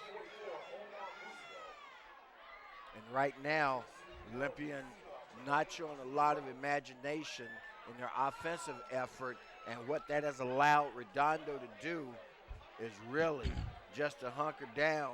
They almost can predict the plays at this point, and that's the last thing you ever want to become, is predictable. Bad snap, and Omar Busio is going to be tackled deep inside of Leuzinger territory. The forward progress goes to about the 15-yard line, and that's not Omar's fault at all. That was just a bad snap. It's been up and down, and the long snapper Stephen Amos is going to have to step up a little bit here. As you see coming in, look at this shot. Well, that was short. And Zach Zent coming in. And then that's number 40, Brandon Kim. And also there, nose for the ball, Jason Batosh. So 7:09 left to go in the third quarter. And right now, this one close to getting out of hand. Olympian defense being asked to do yeoman-like duty here because they've been on the field a whole lot here in this third quarter. Now let's see who the penalty's on. Redondo is walking the other way. Right. Now, this is the same play we called in the first half. When I told you illegal procedure, it's supposed to be a dead ball penalty. Same thing you called there. Play never gets underway. Official blows the play dead. In Leuzinger's case, they let the play roll. There was a loss on the play, and they gave him the loss, all right, instead of the penalty. That one, maybe there's something there that I'm missing, but illegal procedure is illegal procedure. You're right. You're absolutely right. So it's 1st and 15 now for the Seahawks. Bradshaw in motion. Pope rolls out, looking, throwing for the end zone. Has a man wide open, caught in the end zone. Touchdown, Seahawks. That looks like Brandon Eagle with the touchdown. It is. That's his second touchdown of the night. Actually, that's his first touchdown of the night. 7:01 on the 20-yard pass from Nick Pope to Brendan Eagle.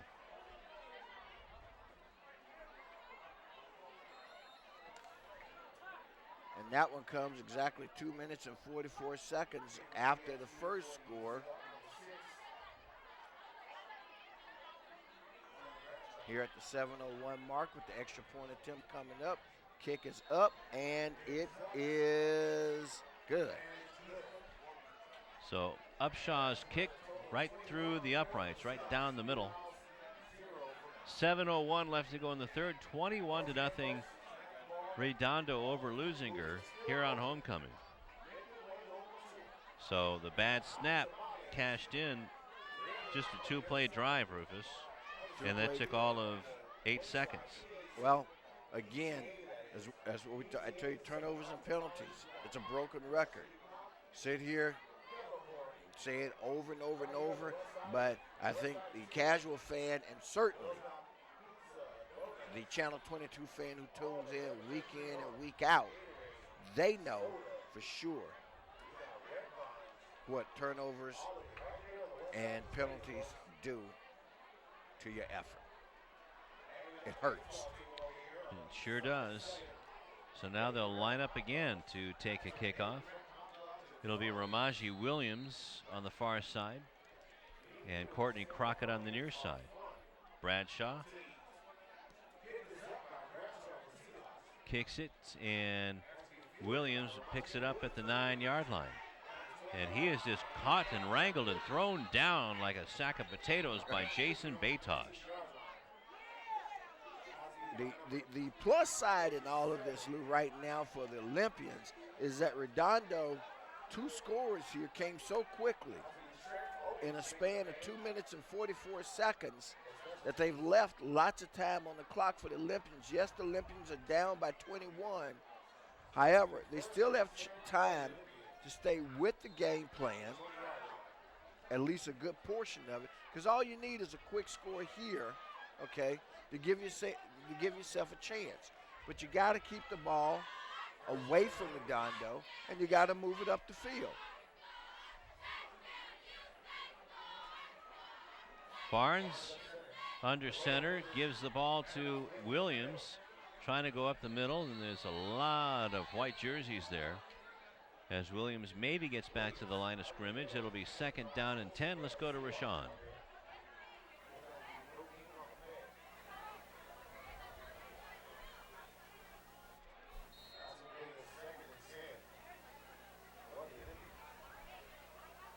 Having a bit of audio problems there with Rashawn Hayluck. We'll get back to him as soon as we get that remedied. So it'll be 2nd and 10.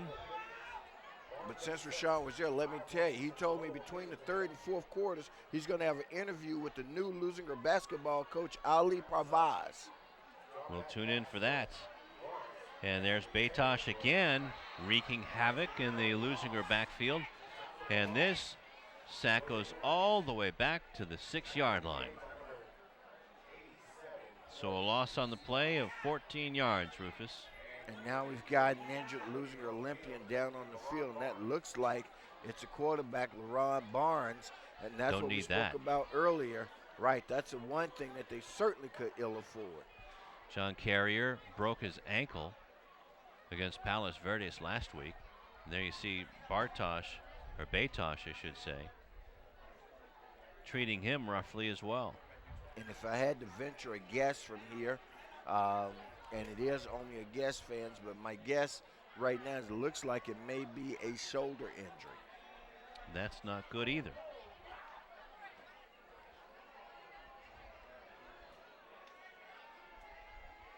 I'm sure Rashawn Haylock will get the word first.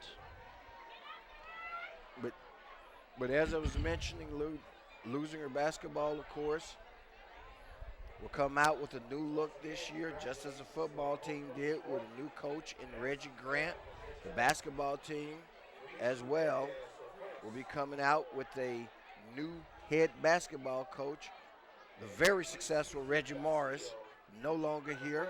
Decision of the school district, not his. And fans know that, but I just want to be clear. School district's decision, and now they're going in a new direction. And we're going to get a chance to meet the new head man of Leuzinger basketball, Ali Pavaz. And talking to one of the assistants here up in the press box, Rufus, just the mood of the basketball team is good. So that's good news. The mood of the team that's left. That's good. Right. It's a new team, and exactly. there's good news there. As LaRon Barnes comes up, maybe got his bell rung there. And let's see who comes in at quarterback now, who's left. But it should be an interesting year for the Leuzinger Olympian basketball team, that's for sure. Winning a CIF championship for the first time, and yeah, LaRon Barnes looks like he was in 3 minutes with Brock Lesnar. Exactly.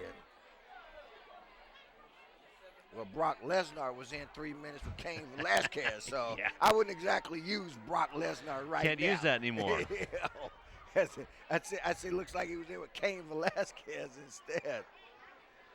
Looks like the quarterback now could be Courtney Crockett as he just puts his arm up and said, "What are we going to do, Coach?" So, Coach Grant on the sidelines. Rashawn Haylock in just a moment will give us an update, but right now we're still waiting to see what's going to go on here. And remember, there's the light in the eye, which means that clearly that there's a blow to the head, and whether it's a full concussion or a slight one, you can see by the testing. I mean, once you see that testing, that's the sign that you don't want to see, that an athlete has possibly suffered a concussion. Of course, now we have new concussion rules in effect to protect these young men who are out there in what is a high-impact sport. Timeout on the field called by Leuzinger. Let's go down to Rashawn. Yeah, thanks a lot, guys. Clearly not the way Leuzinger wanted to start this second half. We talked about the struggles. Rufus, you alluded to it in the pregame, how Leuzinger's 1-6 entering tonight's action. Well, conversely, Hawthorne is 2-5 entering tonight's play. And just for the record, this is the first time Hawthorne's had a better record than Leuzinger this late in the season since 2004. And that year, Leuzinger finished 3-7, guys. Gee, Rashawn's just full of good news. Man, guys, a walking encyclopedia of South Bay high school sports. Speaking of that, you never know what's going to happen in the sports. It's world of sports, especially in the press boxes. It is a small world. Want to say hello to an old friend of ours, especially if you followed the NBA and UCLA football and basketball in the 90s and this new millennium. Earl Thompson III is now writing for one of the websites, patch.com. He covers Redondo Beach and want to say hello to him. He and I are road warriors for many years in the college and pro basketball ranks. And I thank you for the introduction to Earl Lou. I mean, just a few moments at halftime. But check that, Artie Thompson the third. All right. He's been so long, he got another name. What is the fact, though, that you talk about being knowledgeable. I mean, clearly, and very knowledgeable. As he said, he covers Redondo, and he had the inside scoop. That's right. He let us know that Nick Pope is the offspring of Marquez Pope of the Rams and the 49ers, the pounding pontiff. And that is Courtney Crockett at quarterback, going to take it out of the shotgun, hands it off to Anthony Williams. And there's a penalty flag, maybe a face mask in there. Jason Batosh was in there, calling his name all night long. 5:50 left to go in the third. Let's see what the umpire and the referee have to say. This is Derek Clayton and Steve Richard. That is a face mask against Redondo.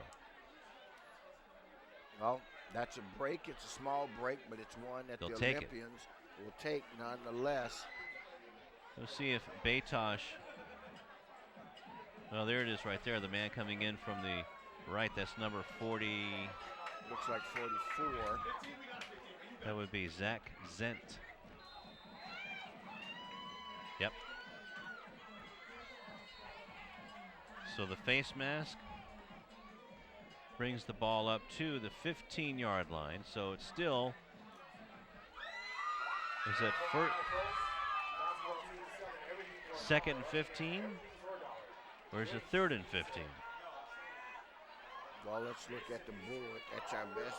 And now it's not even helping because it shows second down. Now we're going to have what's probably a delay of game. And that's 5 yards against Leuzinger. So we're going to go back to the 10-yard line where it will be second or third down. And 20 yards to go. At either rate, they have 20 yards to go. And when you bring in your third-string quarterback, those become some of the kind of things you can expect. It's a game of repetitions. That's what you're talking about as you see the third man under center tonight, and that's Courtney Crockett there coming over to get a bit of instruction from head coach Reggie Grant. So 5:04, clock running in the third quarter. The Olympians down 21-0. Crockett leads them out.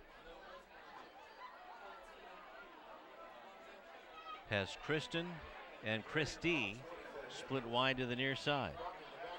Crockett keeps the ball, trying to get around the near side and maybe gets a couple of yards.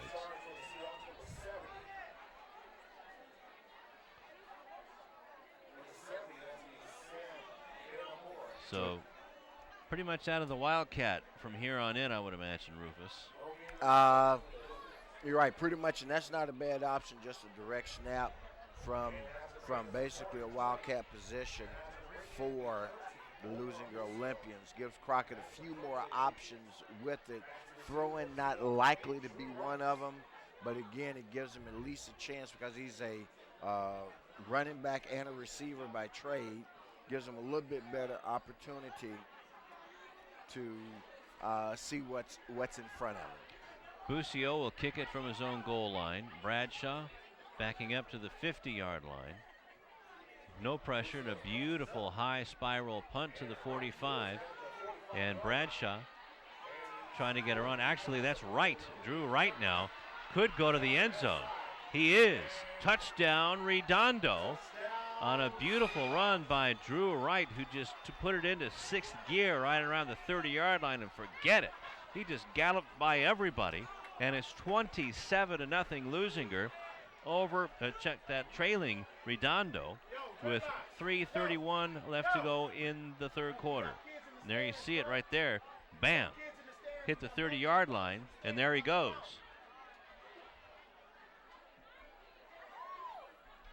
So I'm going to call that a 50-yard punt return.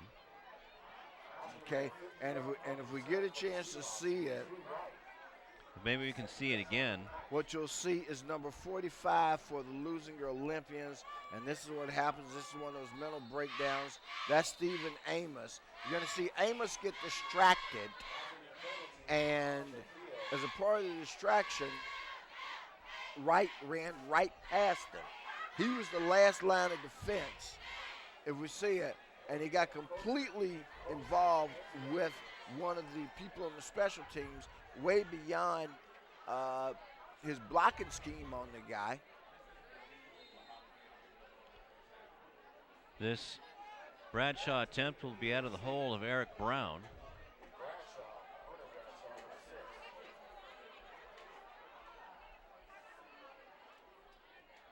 Snap, kick, and good.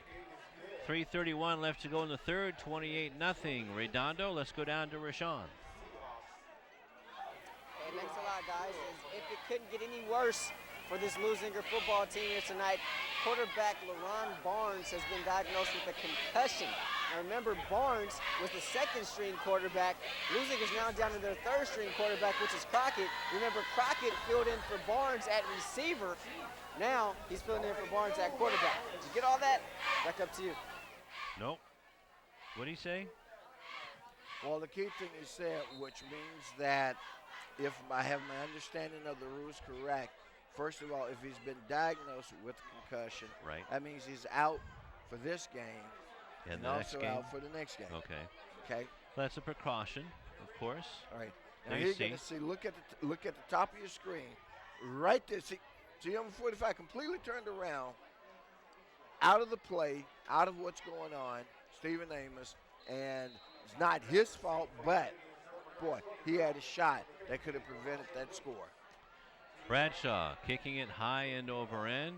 Ramaji Harris picks it off at about his own 4-yard line, going around the far side, and here he goes, and oh my goodness, Ramaji Harris almost took off for the races, but he gets up to the 39-yard line. It'll be 1st and 10 there. So it gives the Leuzinger faithful a little something to cheer about here in the third quarter. They haven't had much because, boy, they've given up 3 touchdowns and 3 extra points, 21 points here in the third quarter after playing a great first half and only trailing by a margin of 7-0.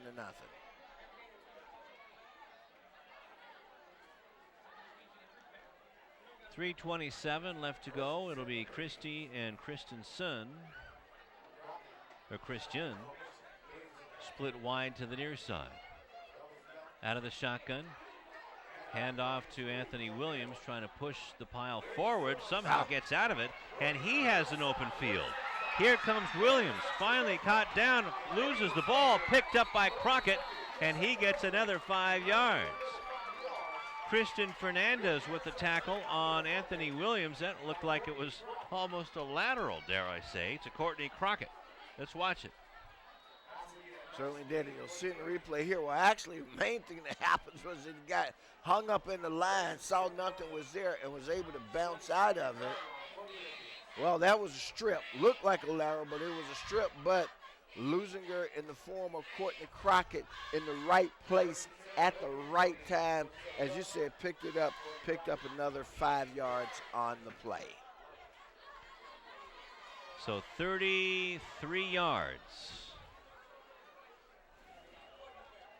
Take away 5, and that's a 28-yard gain for Anthony Williams and a 5-yard gain for Courtney Crockett. At any rate, it's 1st and 10. Anthony Williams bumps into Crockett, gets flung around, but gets out of it. Gets some blocking. Here comes Anthony Williams. Williams to the 15, out of bounds. And how did he not get stuck in the backfield? Well, he didn't get stuck back there because he kept moving. He made something out of nothing. Wow, there's a flag on the play. Let's hope it's not a hold. And that's exactly what it is. Didn't see it come in, but boy, give Williams a lot of credit, Lou. Again, just keeping his feet going, keeping his feet moving. And this one's going all the way back to the 35-yard line. So that beautiful run by Anthony Williams, all for naught.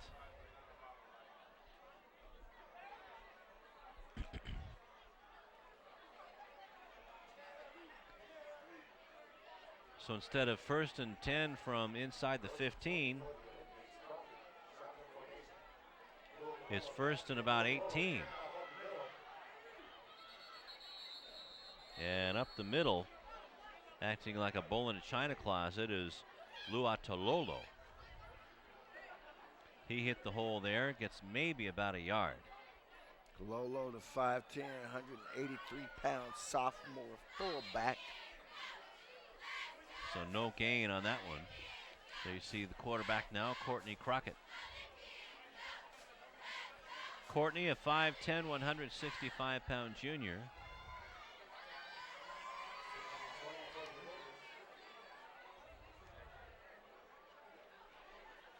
And that's Robert Barbie, the center for Leuzinger, taking over for Tevin Posey. Man in motion is Christie. Christie gets the handoff. Christie with some speed of his own, but he's cut from behind. A nice play coming up from the defensive backfield is London Hawkins. So Nice another no gain. Right, Lou, excuse me on that one. Nice defensive play by them. Good looking. Started out as a good looking offensive play for the Olympians, but boy, Redondo and their defense to the point of attack very quickly for little or no gain on the play. It'll be 3rd and 15. Let's go to Brian Robert Taylor.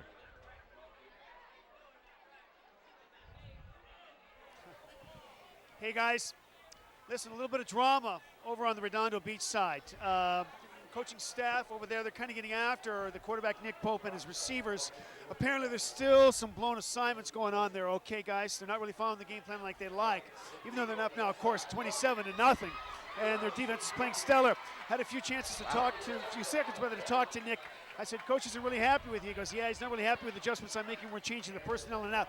We got to make those adjustments a lot more quick, a lot more clean. We're playing, we're happy we're winning, but we also know that we got to improve.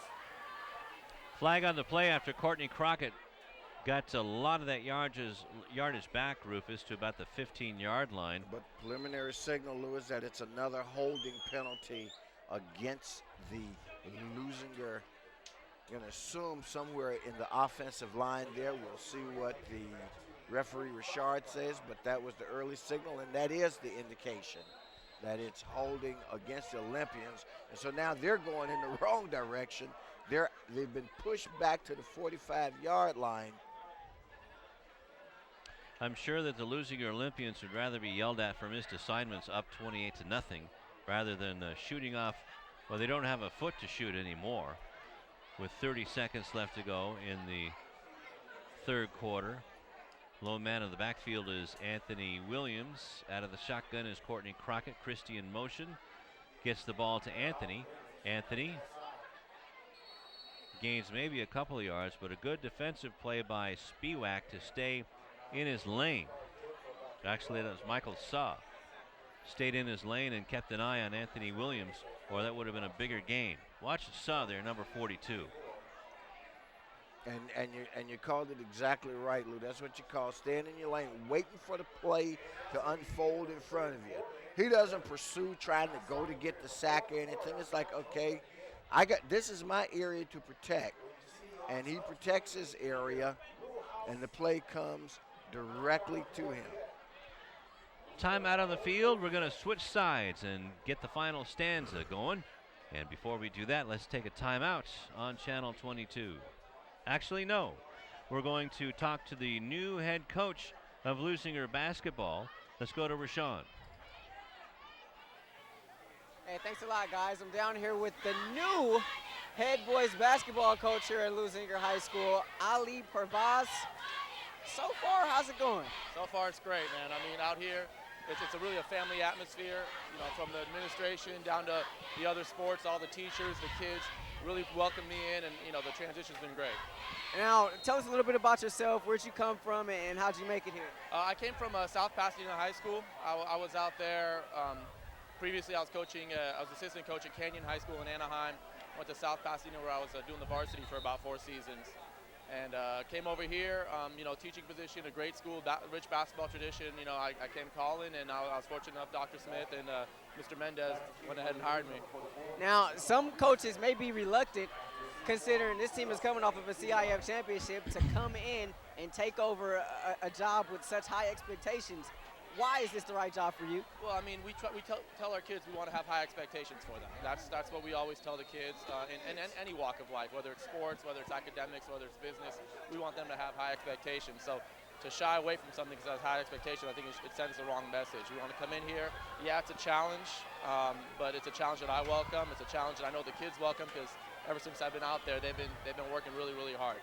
And now give us a taste of what we're going to see. Guys are kind of used to fast break basketball, a lot of full court pressing. What's your style? You're going to see a lot of the same thing. I have seen this team play in the past. I know Coach Morris, and I really like what he's done here in the past. And my style is very similar. And out here at Leuzinger, we really got the athletes, and we got the guys that can get it done at that fast pace, pressing. We want to play hard defense. That's the thing. We try to work on the defense. We try to rebound the basketball, and we try to go out as quick as we can on that court. And last thing for you, Coach, in terms of laying down your foundation, Coach Morris did his thing here. Coach provides his foundation. What's the first thing that you have to be able to get done? I mean, it's just building that family atmosphere. Understanding that we want to compete on the basketball court, but more importantly, we want these guys to be men that go on to do bigger and better things in their lives. It's really stressing the academics, stressing getting out in the community, stressing the business aspect of it, all the different things they have to do beyond the basketball court, and understand that what they're doing off the court, what they're doing in the community, is going to have an effect on where they're going to be, whether it's basketball or whatever, anything else. Hey, thanks a lot, Coach. We appreciate the time. That's Coach Ali Pervaz, Lou Rufus. Soon enough, we're going to be seeing these guys out on the hardwood. Right now, we'll send it back up to you. Thank you very much, Rashawn. A nice perspective on Ali Pervaz, the new head coach of the Leuzinger basketball team, wanting to continue the tradition and the up-tempo defensive style that Reggie Morris spent a long time building here at Leuzinger. Well, I hope he has a team of big enough guys to do that, not a team of Billy Barties, because if he does, it's going to be a tall order. I mean, it's great to have a game plan. You got to have players. But you're right. I do like Coach Pervaz already. Obviously, he's in a tough basketball position. Guy. He's in a tough position, but sounds like, and he recognizes that. He's not coming in here blind from out of state someplace that doesn't really know what's going on. So, that's a good thing. I'm excited to see who he has coming back, and that's the real key. We know they've lost some players already, guys that moved on when Coach Morris left, but let's see who's back, and let's see how he works with them. Meanwhile, here at the football game. I'm sorry. What's going on? Well, look, there's an interception. That's what's going on. Cheyenne Bates intercepts Pope, and that's from the 16-yard line all the way up to about the 35-yard line. So Cheyenne Bates with a big pick, and that's actually the first turnover of the ball game. And you see it coming in here with just good position for Bates. Actually, that's Cololo, excuse me. Cololo reads the play, steps in, and makes the interception. And sorry to interrupt you just now, Lou, but what I saw, I didn't believe, and I want you to see it, but they actually had Busio on the sideline warming up as a backup quarterback. He's their best player now. Right now, he's their best player, Rufus. He really is. Did you see him cover the punt? He punted the ball. He went down there to try to down it at the goal line. Oh. And now we have penalty flags all over the place. No, not penalty flags. Let me correct you here. What fumble. they're doing, That's a fumble. It was a fumble. They were marking the ball. Again, and that same Redondo recovers the ball. So, losing Olympians, again, trying something a little bit different. Watch the play. See, here's what happened.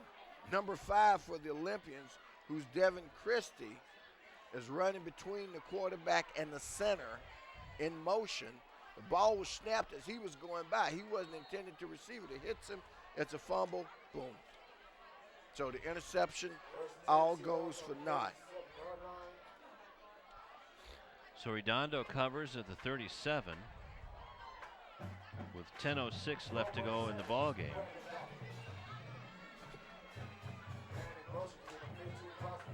Pope hands the ball off to Spiewak. Spiewak breaks it. Breaking tackles for about a 9-yard gain. Finally wrapped up by Ira Avila at the 45-yard line. So it'll be second and about 2. Well, Pope took a lick there for his efforts before handing it off to Spiewak, and as you said, Spiewak then carries the pile for about 9 yards. 9:35 clock running, and I'm sure that Coach Simon and crew will just want to run the ball and run this clock out and get out of here. But let's see. Split to the near side, Davion Goodall. Double tight end set.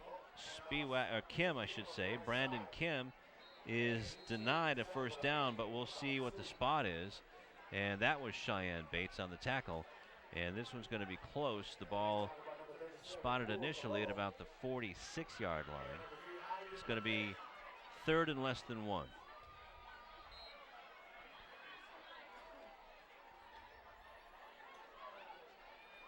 A lot of arm tackling by the Olympians. I'm sure when Coach Grant has an opportunity to look at the film, that's going to be one of the things that he works on. Again, a situation that we see, and I'm going to assume right out of the shotgun, out of the Wildcat. Number 54, Tupea Kololo with the tackle there. A huge loss back to the 39-yard line they give him forward progress to. So a 7-yard loss. But check that, a 5-yard loss. Credited to Kim. And Lou, I'm going to make a comment tonight that I made a couple of weeks ago when we covered Hawthorne, and the Hawthorne player was injured with a concussion, that it took him forever to get him to medical coverage. Once again, we see the same thing happening here tonight on Olympian Field, where you've got a player who clearly, in the pictures we saw, we just had a camera shot, has suffered a concussion. There's no longer any need for the player to be here at the stadium. The player needs to be someplace receiving medical attention. I find it personally, as a father of an athlete, inexcusable for that to happen. Now, there may be reasons that they're doing it, but I don't understand the purpose and the player remaining here rather than being transported to medical attention. I don't either. I'm not a doctor, so I don't know why. I know I've had about 6 concussions, and I know that if you move around a lot, you get nauseous. Right. So that could be a reason. And there's a lot of underneath injury on top of it. Again, as we used to say, and as you well know, back in the day, you just got your brain scrambled. Sure. Okay? It's like put an aspirin in your helmet, rub some dirt on it, and get back out there. That's why we are the way we are today. Exactly. Well, that's why folks don't understand us too well when we talk, you know? I mean, that if you ever need a reason, fans, we just gave it to you. Ira Broadmacaster.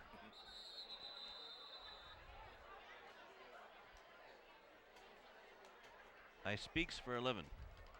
There we go, and we're trying hard. We're not doing too well tonight, fans, but hey. Well, we have an offside penalty against Redondo. Up to the 35-yard line. And just for you fans to know, the nature of my commentary is not to be critical of anybody associated with Leuzinger or with the football program or the coaching staff. It is out of genuine concern for these young people, these young men, these athletes, whether it's football, basketball, or some other sport. We're taught that their safety is the first priority, all right, absolutely, in playing the game, okay? I can tell you that as an official, that's the same thing we go through. Player safety comes number 1, and that's what my concern is for this young man. Anthony Williams getting 3 yards, and Artie Thompson brought up something at halftime to us, saying that the Seahawks were playing timid. Now it's the other way around. It seems like the Olympians, instead of going straight up the gut, are now trying to go around the Seahawks. Well, you know, they are. Now, I myself thought maybe they should have been doing a little bit more of that when the game was a lot closer. Okay, so it's about 1 yard to go for a first down. Christie in motion. Crockett hands off to Williams, stops before he gets to the line of scrimmage, and then the blocking helps him plow across the 40-yard line. Good enough for a first down, no flags, and it's 1st and 10 from the 43-yard line. So a 5-yard gain for Williams, who now is in the positive as far as yardage goes. See, he waits for his big guys up front, especially Robert Barbie. Just a sophomore, a baby, 6 foot, 285 pounds. Wow. Glad he's not on my food bill. I was just thinking the same thing. Yeah. That's a lot of driving through. 5:55 left. 1st and 10 from the 43.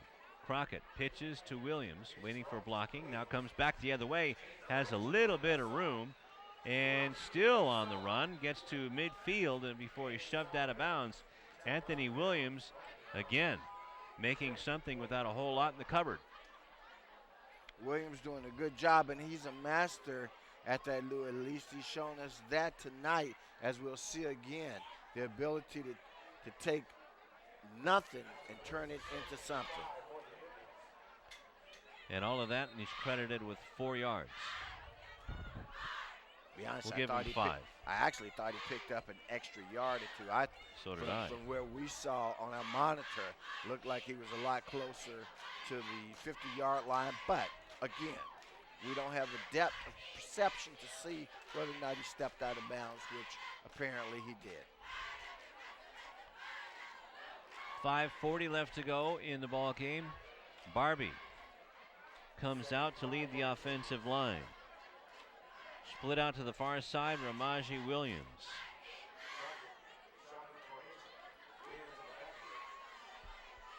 Avia split out to the near side. Christie.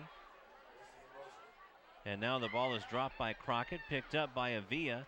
Avia gets out of one tackle, comes this way. Here comes Avia, has a man to beat. There goes Avia to the 20-yard line, just barely caught by his jersey and thrown out of bounds, and that may be one of those horse collar tackles. And that was Drew Wright, the fastest guy on the team, to catch him. And you're right, boy. Wow, he had clear sailing, brought down from behind, and that's the indication by the official, horse collar tackle, as you saw. So Leuzinger is going to be in their best. Let's watch that busted play there. Says, I can't go that way.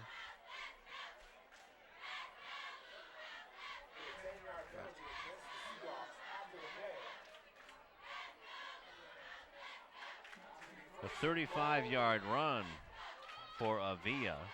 Right. And then you tack on the extra yardage, and we're at the 5-yard line. And we credited Drew Wright. That may well have been number 9, Tuloa Ake, who made that tackle for Redondo. Okay.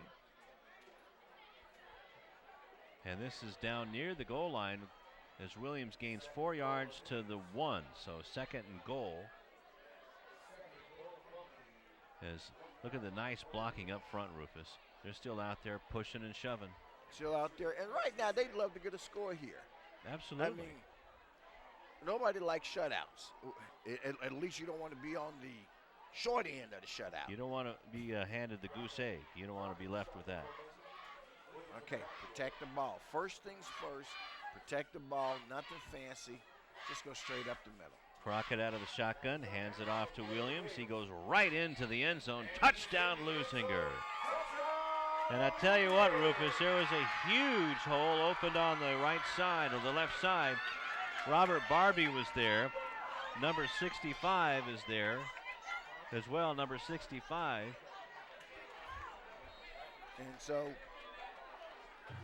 And so we'll find out who number 65 is, because he was really the one who opened the hole. So, and that gets the Leuzinger Olympians on the board. 429. Melvin Hernandez.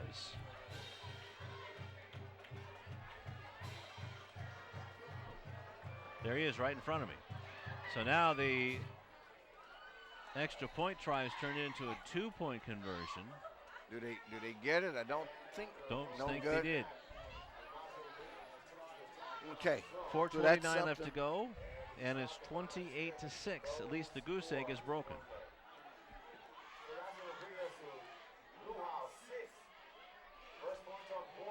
So Anthony Williams with a 1-yard run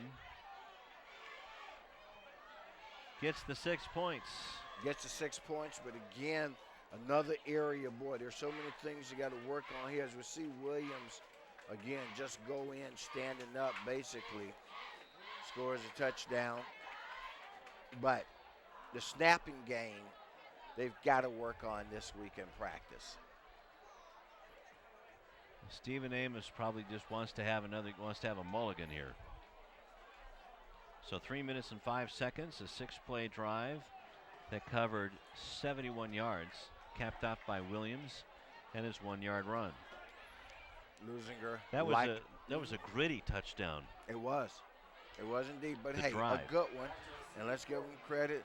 I believe that shouldn't be Bruce Hill out there to prepare, and it is the kickoff. And Redondo set for the onside kick. Yeah, only have one man back. And actually, if you push kick it in the middle, I wouldn't onside kick it. I'd try to get it over both the first and second line. There you go. That's what he did. You hit it right there in the middle. That ball's live. And it's covered up by Redondo at the 25-yard line. And that's a better option, Lou. You're seeing more and more teams at all levels do that. And in other words, rather than give away great field position, because the teams will come up and play for that, hit that open spot where nobody's there between the deep back and the guys who are playing up, and maybe with a little luck and a funny bounce, and you got some speed on your kickoff unit, you've got a chance to recover that. I want to give credit where credit's due. Number 65 is Melvin Hernandez, a 5'11 junior. He was the one who opened the hole, a huge hole, for Anthony Williams on the touchdown run. 1st and 10 for the Seahawks at their own 25-yard line, and it appears we have a new quarterback. It is Drew Wright, number 8, and he keeps it. Tries to use his speed, but nope. Flying across is Curtis Johnson, the 5'7 senior, to knock him out of bounds. So no gain for Wright and the Eagles, or the Seahawks. Too many birds in this league. Too many birds in this league.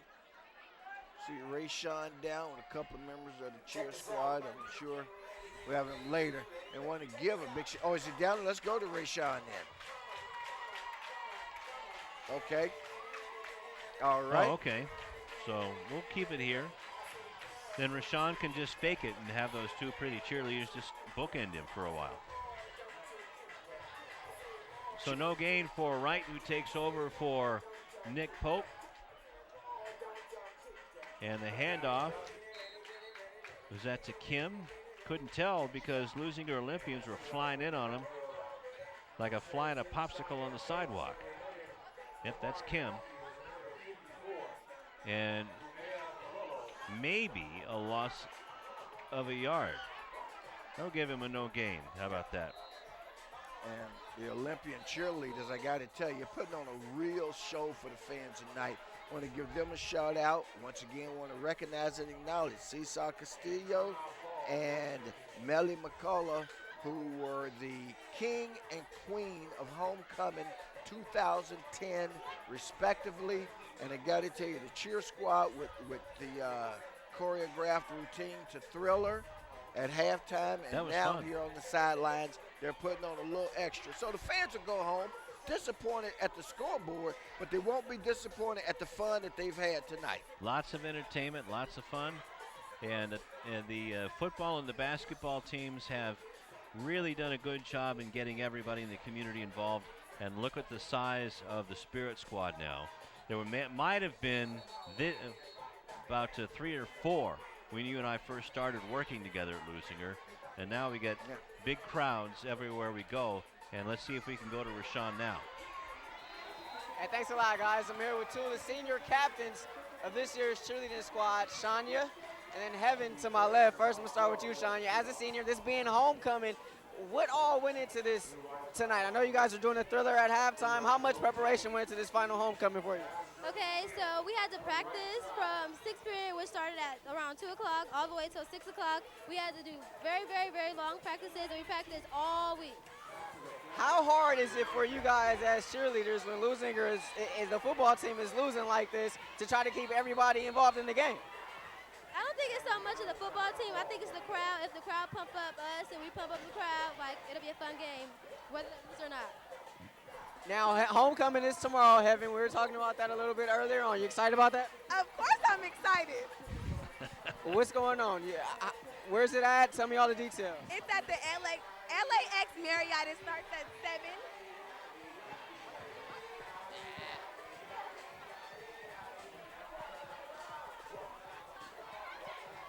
All right. We're having some technical issues down here, guys, but we'll send it right back.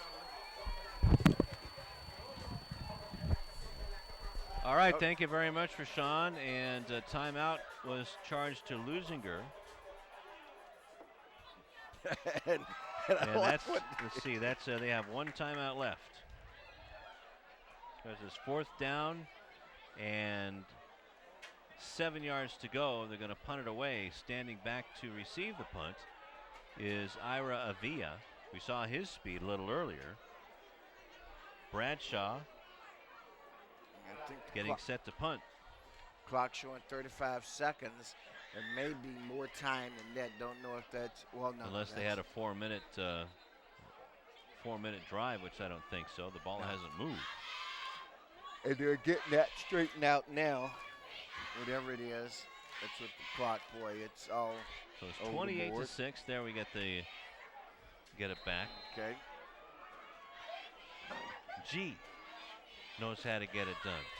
He just looked at it mean, and it got back to the right time. Have you got a mean look from G lately? No, not me. I know not to do anything to get a mean look. Yeah. Bradshaw with the kick. It's a short one, and the Olympians will get terrific field position at midfield. Right on the midfield stripe. Now, I tell you, there's a bacon-wrapped hot dog with onions here that belonged to G, and all he did was look at it and hopped right in his mouth. That dog was so scared.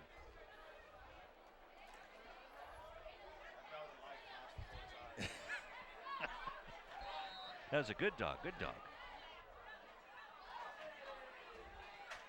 2:31 left to go in this one. And it has been a scary Halloween Eve's Eve here for the Olympians. It's been a treat for Redondo. But I think as Rashawn pointed out, I mean, the fun thing about these guys, their homecoming dance is actually tomorrow night. So they're looking forward to that right now. Williams still running hard, and that's what you like to see. And finally wrapping him up on the near side is Sean Towns. And all of that work, 3 yards.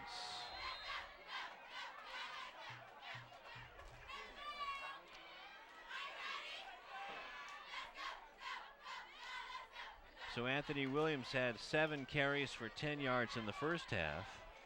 Is on the positive end here in the second half at a 28-yard run. And he is in the backfield in the shotgun behind Crockett. And here's the end around to Avila. Avila has some blocking, but Redondo sucks him into it. He goes into the hole and maybe gets to the 44-yard line. Well, the defense turned them back inside, Lou. They had the outside contained, and he really had no, he saw what was available to him, which was back to the inside. And as you say, they funneled him back to other Redondo defenders by not letting him get to the edge. Clock running, 1:10 left to go. Barbie, the center, brings them out. Avila split to the near side. Split to the far side is Ramaji Williams. And Crockett in his first pass attempt of the evening. He'll tuck it in, and go for the first down towards the 35-yard line. Let's see if he gets out of bounds. You didn't honestly think you were going to see a pass attempt, did you? Well, it's late in the game. You never know. I didn't think I was going to. So it's down to the 44-yard line. But he did drop back the pass, so I understand why you got suckered on that one. I mean, he looked Marino-like there for a moment. He looked good. Yeah, he looked good, and then he pulled it down. Says, wow, look at that. Well, he may have to do that next week. This could be the final play of the ball game, Rufus, with 18 seconds left. Crockett back to pass now. Looks like he's going to throw it this time. If he can get it going. Does throw it down. Has a man open. Avila at the 3-yard line. Just in and out of the hands. Absolutely. And he was being watched over there by Moulton Tu'uloaki. Avila not able to pull down one of those one-handed catches that have become so popular in football now. You see one almost every weekend. If you look here, he got the arm out there. I mean, boy, that had one-handed catch written all over it, man. Blake Harris was chasing down Courtney Crockett. And there you see Coach Grant looking at the clock with 7.2 ticks left in this one. Robert Barbie getting ready to snap it. Avila split out to the near side. Anthony Williams behind Crockett. And he, being Crockett, looking to throw again. Heaves it downfield. It's caught by Christie at the 5-yard line, but can't get into the end zone. And this one is in the books. 28-6 in favor of Redondo. But Courtney Crockett does get his first completion of the game. Well, he gets his first completion, comes on the last play of the game. I'm noticing over on the side, boy, as we look at the quarterback, LeRon Barnes, the fact that he's still here looks like he may be okay. They've taken him out of pads. I'm going to hope so, and I know that you do as well. But at any rate, fans, it was homecoming. The Seahawks come into Lou House at Olympian Field and walk out with a 28-6 win. Well, 28 seems to be their magic number. Last year, the Olympians held them to 28. They did it again this year. Unfortunately, the Olympians didn't score 29 or more in either year, so that's not good for them. However, again, each week is a steady progression toward continued improvement, but they've got a lot of challenges right now in terms of some of the injuries, all right? Already with their starting quarterback being out, now with their backup quarterback possibly being out, their snapper being out, boy, it's going to be tough. And they've got a tough game coming up next week as they go to Miracosta to take on the Miracosta Mustangs. As you see, the Flame, the Leuzinger Olympian Flame. Burning brightly into the night. And the Seahawks on this night improved to 6-2 overall, 3-0 in the Bay League, and 4-1 on the road. The Leuzinger Olympians fall to 0-7, 0-3 in the Bay League, and 0-4 at home. All right, boy. Well. And let's go to Brian Robert Thomas. Taylor. Here with Coach Gene Simon from Redondo Beach. Coach, congratulations, big victory tonight. Of course, heading into 2 tough games. Just what does this mean to you winning this one this way tonight? Well, we're 3-0 in the league, and we're tied for first place, which is always a goal. Every week you want to stay undefeated.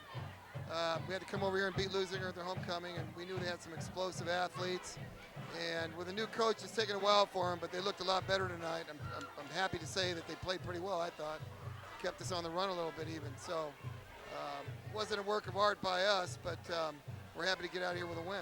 Well, I got to say this, on the way back into the locker room during halftime, I said, Coach, what has to change? They were blowing a lot of assignments. You felt they could be doing better on offense. Just how much did they improve in that second half?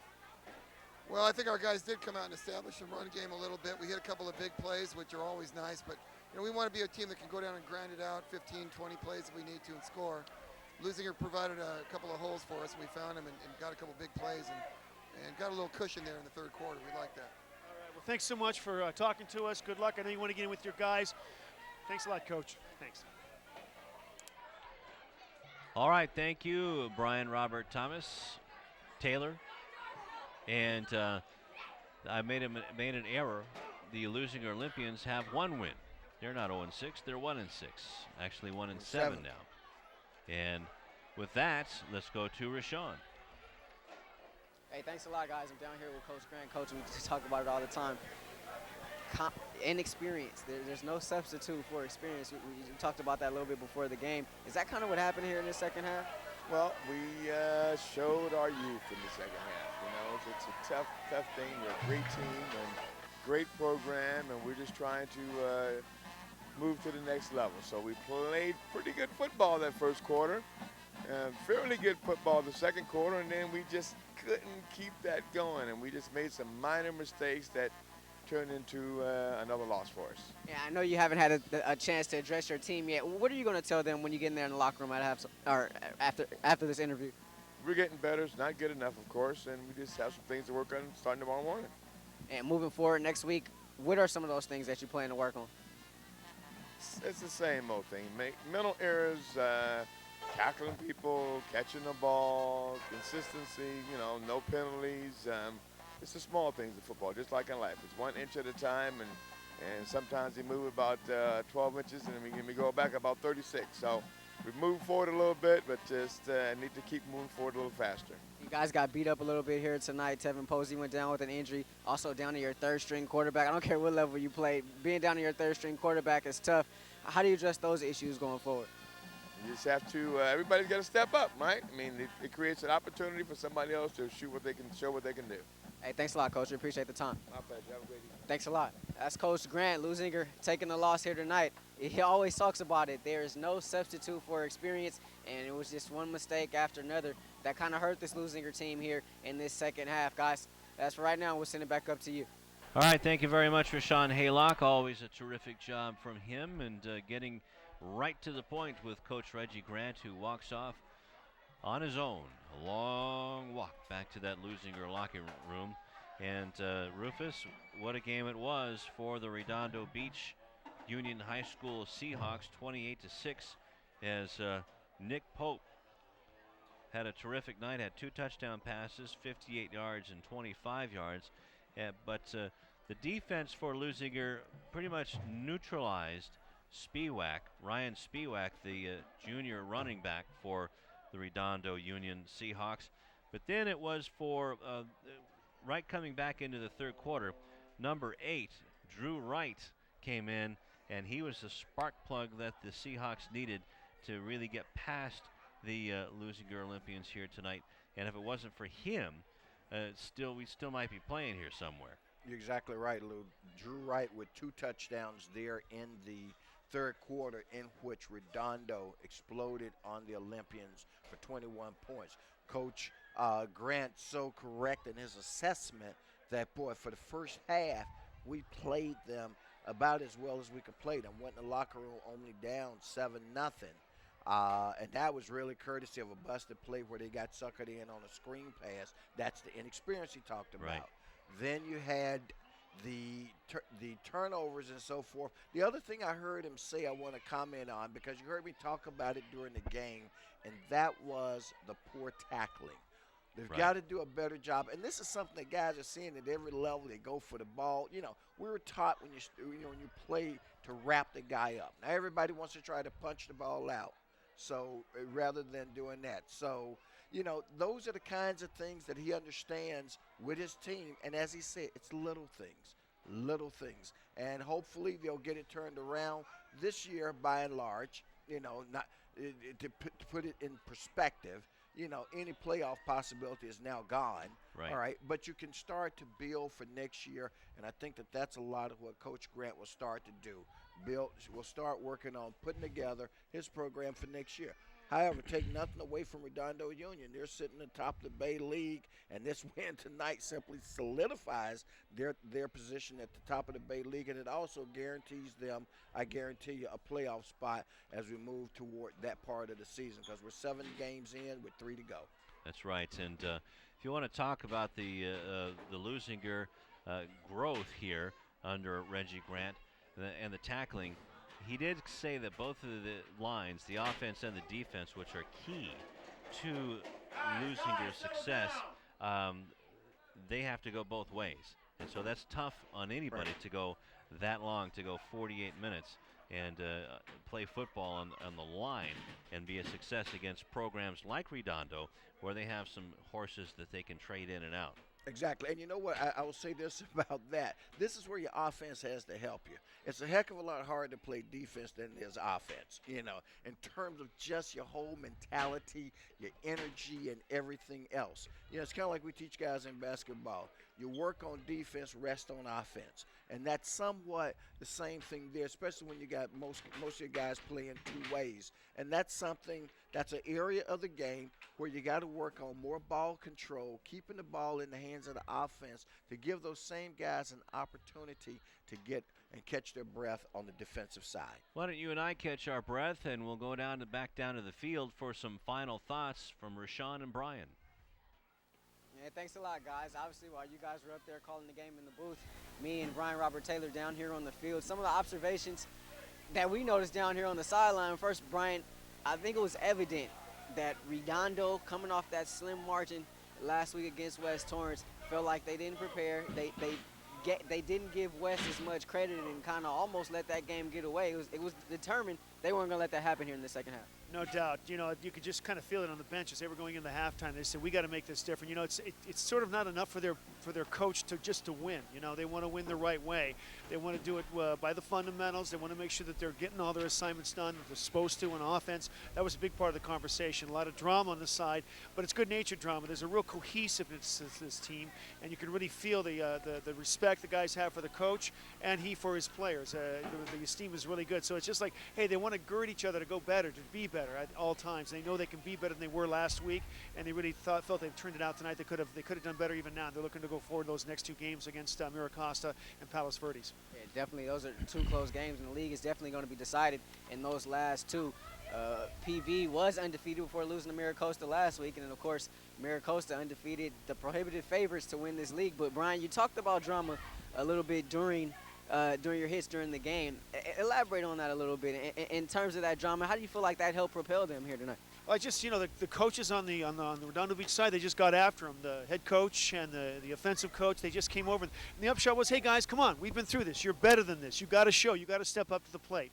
That's really what it was. And that's when they really started lighting it up, the scoreboard, when they really started going into the lead. Did they ever light up the scoreboard here in this second half? I think on the Leuzinger sideline tonight, just the observations I noticed, it wasn't necessarily the injuries, and it wasn't necessarily Barnes going down with that concussion. It was before that. I think it was that botched punt that they had when they tried to get rid of it deep in their own zone at the beginning of the second half. From there, it just kind of went all down here, and you can kind of see some of the players on the sidelines kind of beating each other up. A couple of guys were trying to be positive and lift up their teammates, but there was just negative energy that just kind of spewed throughout that Leuzinger sideline tonight, guys. And I think from that moment, it was just kind of tough for them to come back from that. And being such a young, inexperienced team, Coach Grant talks about it over and over and over and over again. Those things, those negatives, tend to hurt young teams a lot more. They have a harder time overcoming those things. They broke out the red pants tonight for homecoming, Lou, and something tells me we won't see those anymore this season. As for next week, we take the caravan over to Inglewood and Hawthorne, where the Cougars, who knew it? The Cougars will have a better record than these Olympians this late in the season. Cougars 2-5 entering tonight, and they snapped their 23-game losing streak in the Ocean League play last week with the win over Morningside. Inglewood, however, a 3-overtime win last week, guys, against Culver City. So that one should be an interesting one, to say the least. But that's it from down here on the field, guys. Have a good night. All right, thank you very much, Brian Robert Taylor and Rashawn Haylock, doing a terrific job for us tonight. And Rufus, we'll just move on this one. A couple of bad plays here, the bad punt Rashawn was talking about. And also, before the end of the half, a bad snap on a 45-yard field goal attempt for Mario Busio, and that was just an unfortunate night for him and also Stephen Amos, the snapper for the Leuzinger Olympians. Just taking advantage were the Redondo Seahawks on the penalties and on the bad play, and they took advantage of that tonight. Well, they certainly did. They certainly did. They're a good football team, and they made the Olympians pay for their mistakes. And both teams will head in opposite directions, but the Leuzinger Olympians, again, first year under new head coach Reggie Grant, again, understands what the challenge is. And as he said, all you can do is get back into practice on Monday morning and start work on Monday afternoon, I should say, and start working on these things again and again. Because Leuzinger, as Coach Gene Simon for Redondo so duly noted, is a team of very good athletes. And we've seen that time and time again. It's just a matter of them putting it all together to get to work. And they've got 2 more shots at it, and I'm sure they're going to come out and give their fans reason to be proud of them. Well, we have our player of the game to select now, Rufus, and well, you had Anthony Williams, who had 17 carries on the night and 1 touchdown. His longest run of the night was a 38-yard, or let's see, what was it, 28 yards? 28 yards. And then you had Mario Busio, who maybe didn't score a field goal and had a couple of bad punts, but he was always around the ball. And he was actually the heart and he had the spirit of homecoming tonight here on the gridiron for Leuzinger. Absolutely. Well, I'll be honest with you. I mean, early in the game, as I watched the game unfold, Busio was my early choice because of what his kicking does and the opportunities that it creates for the Leuzinger defense. It gives them a lot of field. It doesn't put them in a hole. In fact, it gives them a bit of a defensive advantage. But for the bad snaps, which are not his fault, and even on a couple of them, he still was able to get it away in spite of the pressure that was bearing down on him. My choice for player of the game, Lou, number 44, Busio. Okay, then it's unanimous. Mario Busio, B-U-C-I-O, is the player of the game for the Leuzinger Olympians, and he showed the spirit of homecoming here tonight at Olympian Field on the campus of Leuzinger. What do you say we put a bow on this one and get on out of here and put our real scary costumes on for Halloween? There you go. I'm not even going to top that one. Remember, how about that? All right, there we go. We're going to tie this one up again for Brian Robert Taylor, Thomas Miguel Scheigelschek, whatever the heck his name is, and also Rashawn Haylock and Tom Strickfadden and the terrific Channel 22 Sports crew. And Norma Gilbrook. Do not close without mentioning Norma Gilbrook. She feeds us, man. That's right. Tom buys it, but Norma makes sure that the plate is set. That's right. And Norma always gets napkins, too. There you go. All right. And the terrific Channel 22 Sports crew telling you the final score here from Leuzinger High School, the Seahawks 28-6 over the Olympians. Until next time, so long.